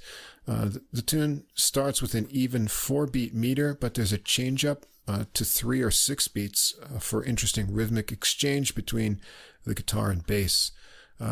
Then Skiedrzyński takes the pedal tone into a descending line to start his solo, and without that tone, the pedal tone repeating, there's a sense of lightening, and the drum also seems to lighten up here. Piasecki adds some bass harmonics to get things started, and then Skiedrzyński has spaced out phrases in his solo with answering phrases from the bass, so there's a nice little dialogue going on there. When he includes chord ideas in his lines, he pays attention to the voice leading in the other notes very nicely, which I noticed is a kind of part of his style. So you get other little counter lines that form underneath his melody. That's another thing to listen to. His solos are fresh, and so far I haven't heard any cliches in his ideas or little licks that guitarists resort to when they don't have anything fresh. Everything sounds very fresh and original. And after the solos, they work back into the pedal tone melody for another round. Track 3 is Super Sick SIC, number 58. I wonder what 57 was. Or 1 through 56, yeah. Really.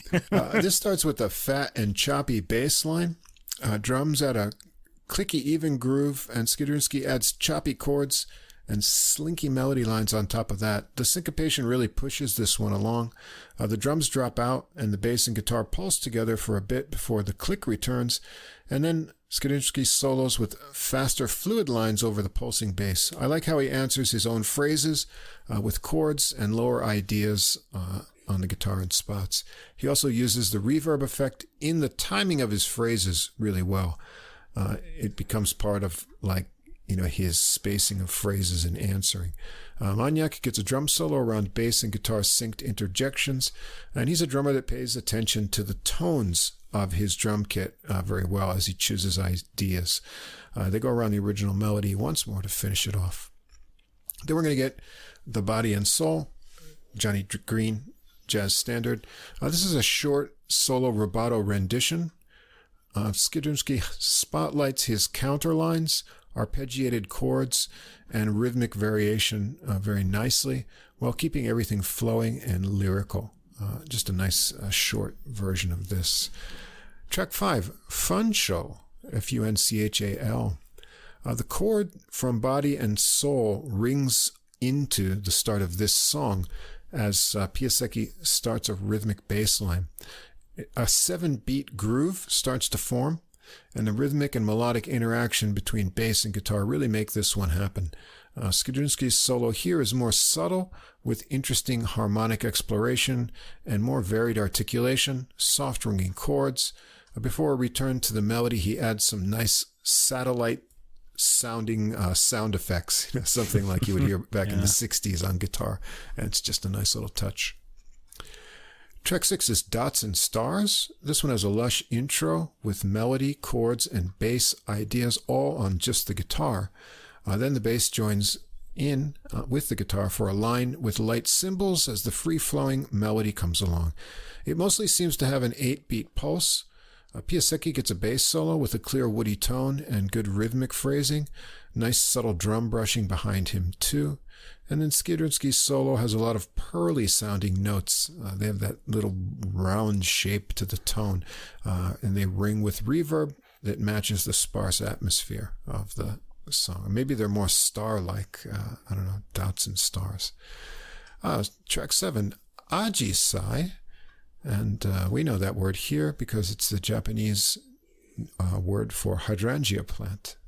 I have 2 in my house here. And this is a contrasting acoustic guitar solo piece. Skiedrzyński plays clear, slightly melancholy melody lines with rhythmic lower parts.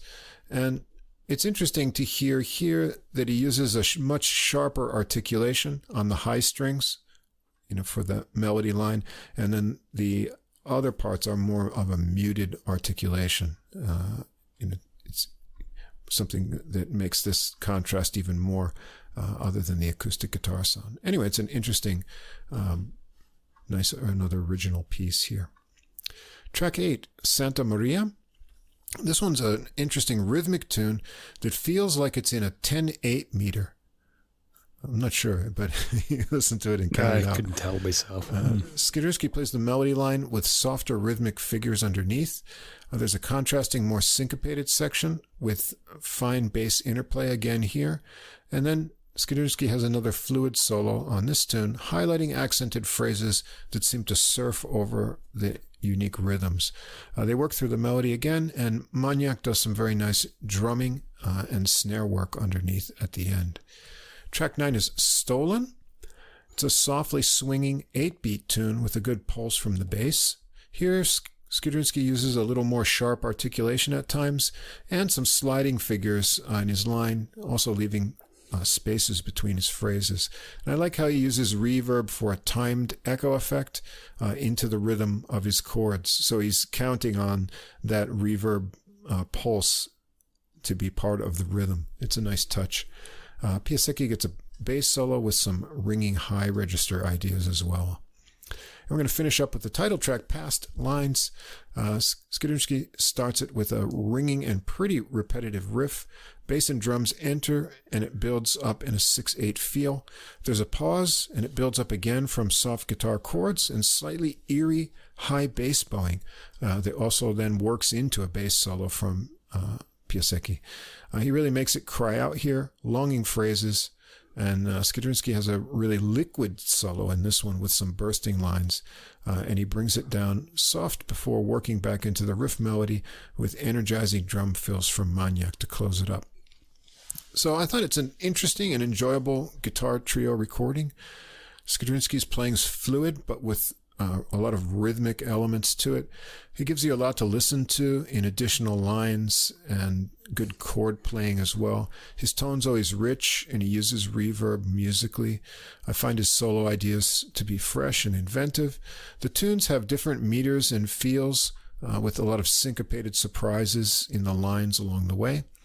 As I mentioned, Piasecki's bass integrates with the guitar lines as an integral part of a lot of the songs, and his solos are also fresh and tasty drumming from Maniak as well. So anyone who likes jazz guitar and some original music, I think will find this one enjoyable, and I'm going to look for more of his recordings. Yeah, and I like this a lot too. I want to say this is also true of like Enrico Pieranunzi's piano playing, where there's a lot of like classical influence in it. You feel like they kind of live and breathe the classical music, and then jazz kind of it sort of gets in there. So he's sort of like it's not a hybrid. It's definitely a jazz record, but I hear a lot of classical influence in it. Like you said, the way like these note leading sort of things, and the way he'll integrate everything. This is, first of all, I wanted to say it's an excellent recording. It's very clear and very upfront. It sounded great. This was my favorite album of the 3 jazz albums this week right here. I'll just say that right away. It's kind of laid back. It's kind of an atmospheric album, and I feel like Skiedrzyński has a heartfelt quality to the way he phrases. Also, I'm hearing all those kind of connections, like he's very sensitive to like the whole shaping of the melodies and how they're going to fit into each other. And he can be touching, especially in Body and Soul, which I found that to be really touching. That's his main appeal for me, his phrasing and his kind of like sort of light emotional impact that he makes. He's got a clean, smooth tone. I thought this was an album that was, it's an end of the day album, I think. It just really feels perfect for that, sunset or just before bed or something like that. So I thought this was great. By the way, you had mentioned that Ajisai, the hydrangea plant, kind of brought back this memory of me that when we were working together at one of the high schools, the schools in high schools in Japan have a sports day in November, and the school kind of divides into 4 different sections, sort of like the Harry Potter houses. They all play like these sporting events. And I remember that year that the students there, I guess it was it was mostly the girls that were setting up the team names, and they gave all the team names of flowers. Like that, there was a hydrangea team. Oh. And we were wondering about that. We were saying, well, if you're going to pick a flower, wouldn't you pick like a tough flower, like a Venus flytrap? Or a stinkweed or something like that, or something that's really going to throttle the other teams. No, they picked all these pretty flower names. And the boys didn't seem to care. It was really funny. They just kind of wanted to play. I guess it's sort of a Japanese thing. Flowers, they love flowers here. Yeah, it's a cultural thing too. Yeah. Really. So I just wanted to, a little cultural enrichment there. There you go. A little cultural enrichment for the audience that happens in the high schools. Yeah. And let's see, we got a trio again next. This one's a little bit different kind of thing, and we've got the Maciej Gołyźniak trio. Yeah. And on New Beat Records with recording Marianna, which is kind of a dedication to his grandmother. And all the notes were in Polish for this one, so I had to translate them into English. So just trying to get the gist out of it. Did you use Google Translate for that? I used a different one. I think I used Deep L. Did it come out okay? Could you actually? Kind of, yeah. Because Google Translate gives me some weird stuff sometimes. Yeah. So I guess this is their second recording after one 2 years ago, the Orchid, which it was called, talking about flower names. And Gołyźniak is the percussionist here as the leader of this group. And we've also got, Lucas Damerach on piano and synthesizer and some Rhodes piano. And we've got Robert Schudle on electric and acoustic bass guitars. And we've got a couple of guests, trumpet and flugelhorn, Lucas Korybalski, and saxophone on one track here. That's Zbigniew Namysłowski. Hearing you do this reminds me of, remember that show Wild Kingdom with Marlon Perkins? Yeah, of course. And Marlon Perkins narrated the show, and he'd always be saying something like, "I'll stand behind this tree while Jim stares into the throat of the king cobra." I kind of feel like that's what's happening here. Like you're saying all these names, and I'm just kind of hiding behind the tree, waiting for the animal to attack. Yeah. There's some some difficult things for English speakers to pronounce. Yeah. Anyway, it's supposedly the concept is these compositions. There's 7 on the album. They make a story about love and longing through the language of rhythm and emotion. And as I said, it's a tribute to the memory of his grandmother, who he had a exceptionally close bond with. So let's check out these tunes. Number 1, Mr. KLX. And this one starts with some drum rolls into a heavy beat. Bass and rolling piano create a minor mood here for a kind of ominous unison minor syncopated melody of sax, trumpet, keyboard, and bass. It's a very thick sound, but it lightens into a ringing piano section over a thick, I guess, fretless bass sound, and a kind of straight 8-beat feel in the drums. The ominous theme returns with drum fills and some improvised cries from the horns, then back to the ringing piano section for another round. Mazolewski is up for a tenor sax solo first. It works from the softer piano section into the more dense minor ominous chords, and he goes from slinky lines to more angsty cries on the sax. His tone has an interesting wavering vibrato to it. Domitrz is next on piano, keeping an even slow bass line in his left hand with clear right hand figures exploring some harmonic ideas. Then Schüdle gets a bass solo sounding more like a low electric guitar with lots of fuzzy effect as the drums and piano make a wash of sound around him and get insistent with synced accented figures. It lightens again for what I think is a flugelhorn solo from Korbowski.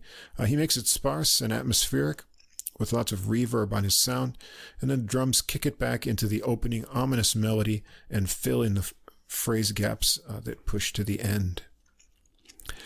Track 2, Stand Still, My Dear. This one kicks in with a thick synth bass sound and a funky clicky groove. Domitrz plays rhythmic rolling piano figures under a trumpet solo line from Korbowski and then continues on. The rhythm breaks up a bit for the trumpet to come back in with a solo. He's more animated here with faster phrases. Then Domitrz has a section of ringing piano triplets into a more high register piano section. The trumpet returns with some more modal ideas. The piano groove continues on for a while until there's a big pause. The piano, with a kind of pitch wavering effect, and bass have some hits before the groove resumes for more ringing piano ideas. Then bass, piano, and trumpet work together on a riff, with the trumpet jumping off for some more long lines and other runs. And it ends with a little rhythmic tag section of piano and a farewell lick from the trumpet. It's a very funky and electronic tune. Track 3, Where Art Thou? A cymbal splash, bass trills and doodles, and some high piano tinkles make a sparse setting for a longing and reverby trumpet call and trills. Very slow drum beat in 6 forms, and then the mood lightens with some major chords in an uplifting progression. There's a lot of space for bass fills and piano trickles. Korbowski re-enters on a lyrical theme with improvisations on a trumpet, and past midway the beat drops out for some sparse piano and drum accents. It builds up to a new beat soon with staccato muted bass sounds, and Domitrz solos gently, and then works into more dense ringing chords as Korbowski comes back for some high crying phrases on the trumpet. They resolve the tension back into the uplifting progression. It gets sparse with ringing piano and soft trumpet, little puckered phrases at the end. It's kind of a spacious and unhurried song. Track 4, Solaris. Drums fade in with a subdivided funky 8-beat groove. They get joined by some sustained bass and pretty ringing piano phrases. The drums here and on the whole album have a really big bass drum sound, but also a lot of edge to cut through. So since the drummer is the leader, I think he makes sure that he gets the mics just right to carry the drum sound through. They add some high-flying synth lines on top of that mix, and Domitrz gets a hypnotic piano interval line locked in with a drum groove for a while. It breaks it into some rolling two-handed chord playing, and then more chiming section before a kind of zany, busy section and working the synth back in. He works a synth line solo for a while, and then a syncopated left-hand line synced with the bass over the drums kind of softly chugging along. Schüdle gets some bass solo time and shows off some smooth chops with ringing piano adornments mixed in. And next there's some intense buzzing synth that builds like a kind of insect swarm. The tension builds up into more soaring synth lines, and it clears to rolling piano figures over the bass and drum groove, and finally some chiming to finish it. Track 5, Mintz, her favorite. A soft ringing piano with minor modal motifs creates an eerie atmosphere into which the drums add bass drum hits and rapid little snare figures. The piano is then off on a more dreamy progression with a lot of sustain. There's a pause and reset to the sparse minor motif again. Gołyźniak adds more clicks around the drum kit, and the piano gets dreamy again, continuing to a soft ending. It's a very unusual combination of these little drum ideas and then piano harmonies. Kind of unusual contrast here. Track 6, Inflorescence. Drum toms started out with a hint of tambourine-like shakes in there too. Thick bass joins in, and the piano plays simple rising lines over a 6-beat groove. It gains momentum and moves ahead with the same rising lines over more harmonies. Damrich plays more chord ideas and then higher rhythmic and ringing ideas, as Gołyźniak adds weight to the drum groove. Bass and piano then sync up with ascending figures to a rather sudden ending. Yeah, this I just want to say this particular track reminded me of one of the tracks on side 2 of the Talking Heads album, Remain in Light. The first track, the first side was the first 3 tracks were all like this big rhythmic explosion, and then side 2 was all these kind of, it got slower as it went. And this reminds me of one of those. In fact, this whole album's like progression kind of moves like that as well. I'm kind of wondering if they're thinking of the Remain in Light album here. I'd like to hear from them. Yeah. We're going to end up with I Miss You, Grandma. A slow, low, and lush piano intro with phrases that end in kind of open chords, intervals there. Korbelski adds a gentle trumpet line on top, and Gołyźniak joins in very lightly with drum brushes as Damrich takes back over with the sparse and ringing, tender piano phrases.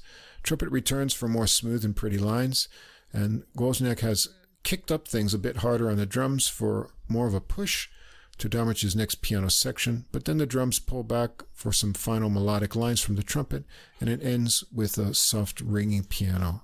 It's a kind of tender tribute tune. So I found that an interesting recording.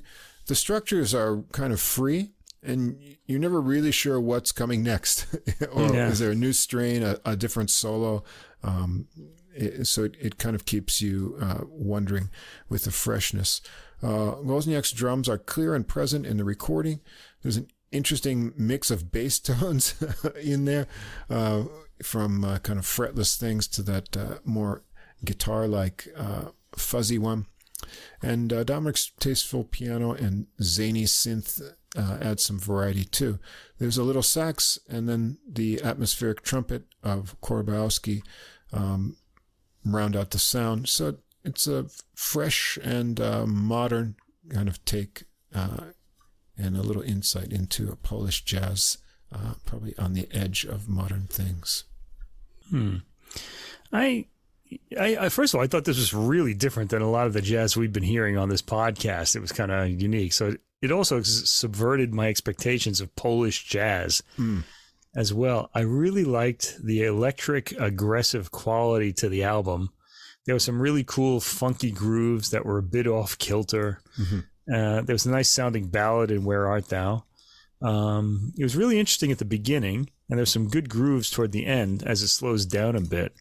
I thought the last 3 tracks kind of slowed the album down, but again, I'm wondering if it isn't one of these like sort of Talking Heads Remain in Light type things as the model, because that's what that album does too. It just kind of slows down and gets more sort of brooding towards the end. The last 2 tracks are appealing, though. I don't want to say anything negative about them, but I think I just wanted this to be this big funk fest that it started with. Oh, well, it's a tribute to his grandmother, so, Yeah, well, especially at the end, the tribute to his grandmother, you can't really make that funky, I know.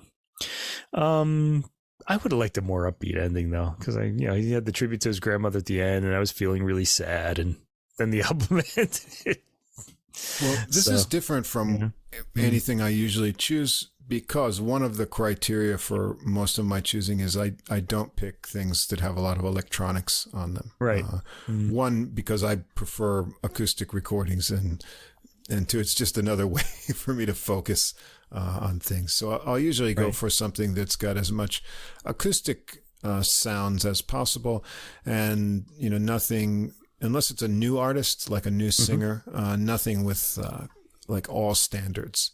You won't do all standards? Oh, this is a new singer. Okay. Yeah, I want to have some new originals on there usually. Right. But if it's a new singer, I think, or a new artist, we want to hear what you can do on standards before you start writing your own compositions. They probably aren't as good if you're a new face. But I have to say here, it's more electronic than I would normally go. But I like the way they tastefully integrate that in there and get some interesting effects as well.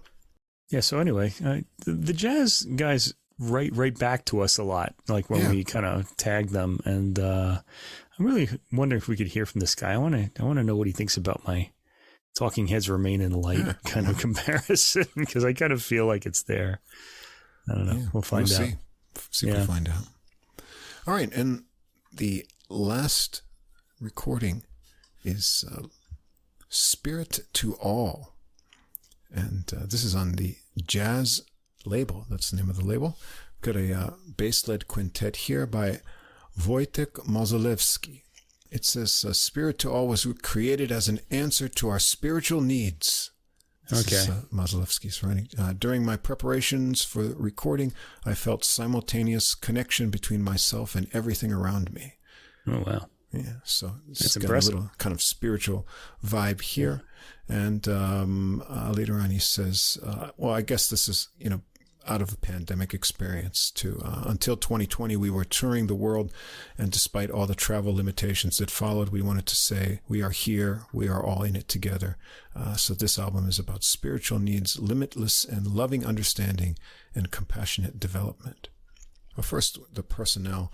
We've got, as I said, Wojtek Mazolewski on bass, and we've got Marek Pospieszalski on tenor sax, and also a couple other instruments that aren't credited here. I'll mention that as we go on.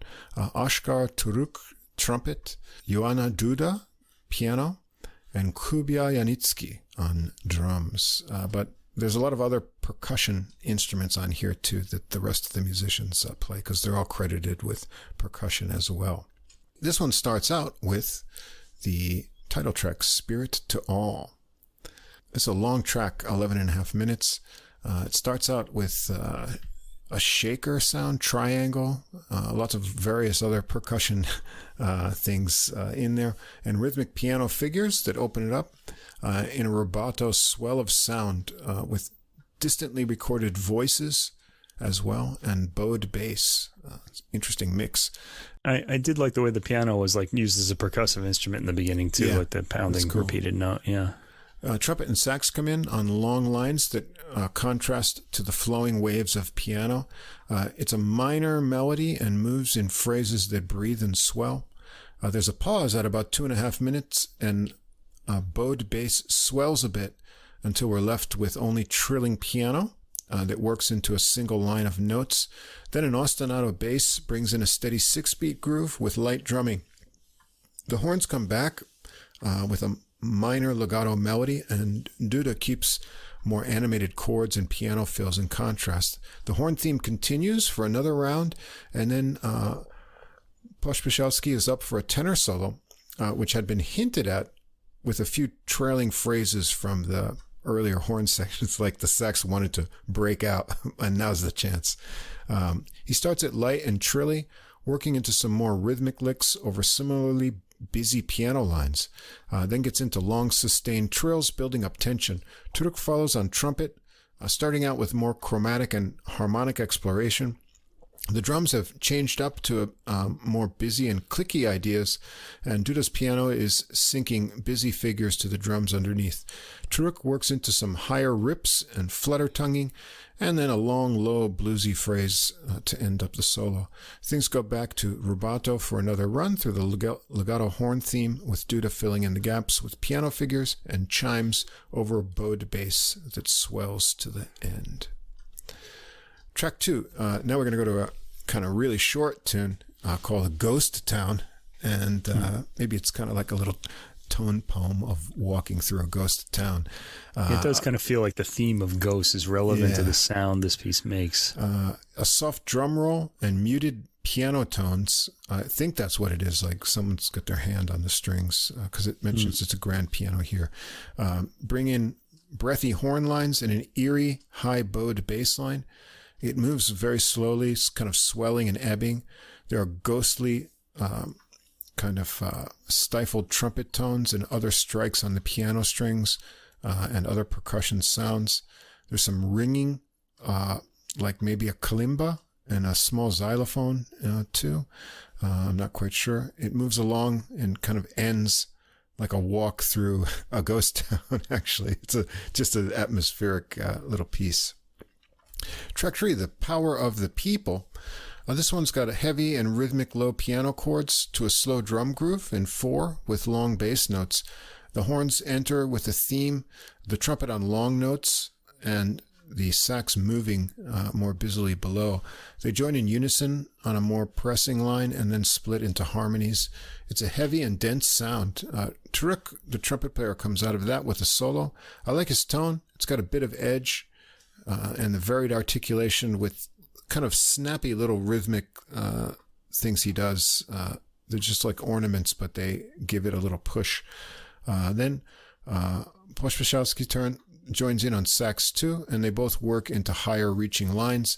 The sax sometimes shrieking all over rolling and running piano from Duda. The horns join back in for a reworking of the theme together. It softens and leaves bass notes and trickling piano to finish it. Now another kind of atmospheric one, track 4, Slavic Spirits. This one has low, eerie, humming chants over distant percussion and a kind of woody flute whistle with some bubbling ideas to start it out. Then we get real flute, must be the sax player here, and trumpet that enter on a slow, folky minor melody over bass and piano chords. Mazolewski has some tasty bass fills and textures. There's more distant kind of kalimba or other like percussion pitched sound. Then Turuk plays some soft, breathy trumpet lines that gradually become higher and clearer and then turn soft and fluffy again.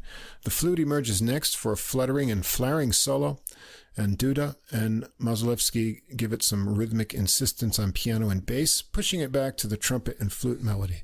The mysterious sounds from the opening return with the woody flute whistle, and the humming comes back to end it off. Track 5, Harmony. This one's a little more jazzy, kind of a swinging feel to the tune. It feels like it's in a 12/8 kind of meter. It kicks off with a rim hit into a unison flowing sax and trumpet line. There is a tricky meter change up along the way in the melody. Tenor sax gets a solo first here, working high and then low with really fast lines, and Turuk follows with a kind of contrasting trumpet solo of more lyrical notes. The horns return with the melody, and then Duda gets a piano solo with ringing notes, swelling lines as the horns stay on for backing and soft final notes. Track 6, The Year of Magical Thinking. This is says it's a title borrowed from Joan Didion's book about life's suffering and how to use it to our gain. Yeah, the book was about like her husband had died, and she was spent the next year sort of thinking about that. Basically, It's really about that. Yeah. So begins with cymbal rolls, kind of percussive piano string tapping, I think, and trumpet breaths. It gives it a mysterious mood at the beginning. Mazolewski enters with a weighty bass line of rising, repeated, even notes. Drums join in on toms, and it gets an 8-beat feel. There are more background sounds as the horns, with here, I think, Pospieszalski on bass clarinet, which was a surprise. I said, I'm always a big fan of hearing that. Yeah. But, I'm happy to hear that. The horns enter on this very soft and low melody line. Duda adds some chords and fills into a dark and low solo from Turuk with half-valve effects and bending pitches. It's a really cool trumpet solo. It's got a real primeval kind of atmosphere to it. The bass clarinet joins in and also has some mysterious lines as well, as the horns exchange improvised lines, and the trumpet works up into some louder and higher notes, and then Duda comes out with an interesting two-handed moving piano line into a final run through the horn line. We're going to end with My Heart.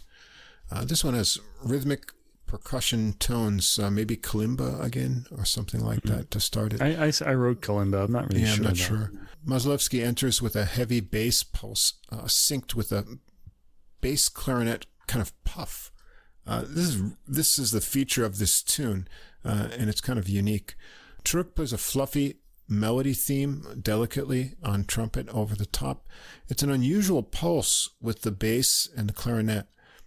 Maybe you can feel it as like a slow 6/8 kind of movement to it. Duda adds piano fills and chords as the trumpet continues with breathy and fuzzy phrases, and the low pulses on the bass and bass clarinet go on a bit after the trumpet ends to the end, creating a very warm and dreamy atmospheric tune. And that's it. It's a recording with a unique atmosphere. It does create a kind of spiritual ambiance, because he mentioned that he's kind of drawing inspiration from Sun Ra's music and also the art ensemble of Chicago. And it does kind of go back to that kind of 60s kind of Pharoah Sanders spiritual kind of jazz with the additional textured sounds, the one kind of humming, chanting Slavic spirits. And there's a lot of ambience created here. That said, too, there's a lot of space and freedom in the movements. I feel that the solos aren't all planned out, and there's some spontaneity, trading of ideas, filling in of fills with the piano and reacting to other things. But despite that freedom, everything holds together well, and you can follow the structure of the songs even in sort of more unusual spots. So it's another interesting listen, and kind of a modern recording that goes back and draws on maybe spiritual jazz from the 60s. Yeah, spiritual jazz. But when you think of Pharoah Sanders and Sun Ra, there's a kind of like wildness to their music, like a real power, like they're just kind of storming the gates of heaven to try to get in, that I'm not really getting here. This is much more subtle. Yeah. Yeah, it's a very atmospheric album. So that, I don't know. That comparison was kind of interesting to me. There are a lot of spiritual paths, and this is a different one from them, and I think it's a different one from the one I'm on too, because I just thought this was okay. I mean, I didn't take to it very much. And that's not to say it's there's nothing wrong with the album. It's just really a matter of taste here. It was very atmospheric. Relies on a lot of manipulation of tones and timbres in its compositions. And it's very expressive in its approach. I kind of thought of, it's not as harsh sounding as the Weinberg classical violin album that we heard earlier, but I felt like it's got the same sort of expressive kind of approach to, putting its ideas across. Mm-hmm. It's more in line with what I think of when I think of Poland, really, when I thought of like the Tomasz Stanko works. There's a classical feel to the music at times, particularly in the piano, and especially when he's completely solo. So yeah, it's fine. I think you should sample it. This didn't really do much for me, though, I have to say. I'll confess. With my apologies to the band, they're very good, but I like the tone colors. I was especially happy to get the flute. And, maybe I should listen again, because maybe it was like I was in a mood when I was listening to it. We'll have to see. I think I know because you listen to the jazz when you go to work, and you want kind of bright, bubbly, swinging jazz at lunchtime. That's true, yeah, because I want it to lift me up, at lunchtime or whatever, when everything else is bringing me down. This didn't bring me down, though. I mean, it was fine, but I don't know. I'm always a little suspect when I hear like spiritual jazz too. I'm kind of, You're a spiritual guy. I mean, if it's going to be like Pharoah Sanders or Sun Ra, I loved them. They were really like out there, Yeah. Sun Ra's always been a bit too out there for me, especially when I tried to play his big band charts with the blue and gold inserts. Well, I was lucky enough to hear them live in Boston back in my college days, and it was really fun. It was just this whole event, sort of like the the orchestra, like he had like a bus that he kind of thought of as a spaceship, and it rolled up, and you just kind of seemed to be part of this other world when he played. He was a really interesting act. That's for sure. Yeah. Well, here you go. First foray into Polish jazz. Polish jazz. So I'm sure we'll get some more recordings. I don't know if we'll do an all Polish again, but I think we're going to do maybe like... it was coincidence, yeah. We got some odd ones coming up, too. Kind of European some odd jazz, themes. But next week is the promised... What do we had? Summer strumming. Summer strumming, yeah. We had more guitar to get to, so we're going to have some fall fretting or fretwork or something. Fall fretting. Yeah, except for me, I'm going to have more plucking because I can only get 2 guitar recordings. My guitar load has been blown for the year after this one. So I'll have 2 guitars and a harpsichord next week. The harpsichord's plucked. You don't pluck it with your fingers, but the plectrum that pops out of the mechanism plucks the strings. It doesn't hammer them. So that's as close as I could get there. Yeah. Not quite a guitar. It just so happens that I had a lot to choose from. So us being organ junkies, we're going to have 2 organ and guitar recordings. We're going to have... another visit to some Greek. Yeah, always happy to go to Greece. And a bigger name as well. So next week will be all strings. When you're ready, too. I have a Greek classical piano album to do, too. Only one, but if you want to do some Greek stuff and jazz. I've got a couple other ones, too. So we'll get those in before the end of the year, maybe 2. And I think we're going to do a vocal episode in a few weeks, probably. Yeah. And we'll have a cello episode eventually by the end of November, probably. Still waiting for that new Stephen Asurlis album to come out on November 4th. That'll be on Hyperion, so I'm going to have to get a CD of it. And I've got some trumpet recordings I just have to absolutely get to soon, so that'll be after the guitar. Yeah, we also have an upcoming cinema theme, too, because I have 2 classical cinema albums and one... like a harp album that's like a storytelling theme. So I figure I could put all those 3 together and see what happens. It's going to be a really interesting end of the year, I'd say, here at the Adult Music Podcast. Yeah. Adult Music, and this has been episode 86, getting closer to 100. We'll break into that in the new year. Year.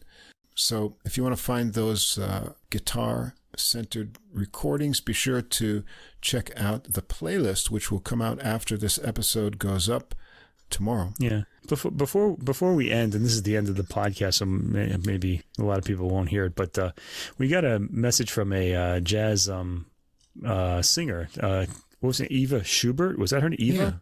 Yeah. Was that her name? She sent us this really nice note, and she said that she's glad to hear that we think there's such a thing as adult music, and yes, we do. So there you go. And I just want to give her a shout out for that and encourage people, give her album a sample. Eva Schubert. What's it called? It's the Feel of Your Love or something. I can't remember the exact name. Yeah, we'll just give her a little plug for sending that nice letter. I think that'd be cool. Yeah, The Feel of Your Love. That's it. Yeah. The Feel of Your Love by Eva Schubert. Yeah. So we're gonna you can sample that and see what you think.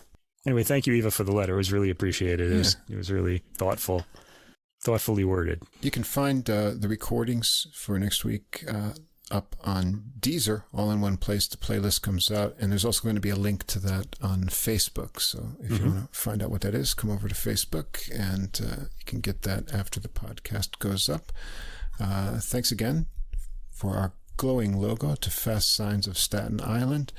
And once more, if you need some more jazz interviews, R&B, blues, go check out Tom Gouker's podcast, Something Came from Baltimore.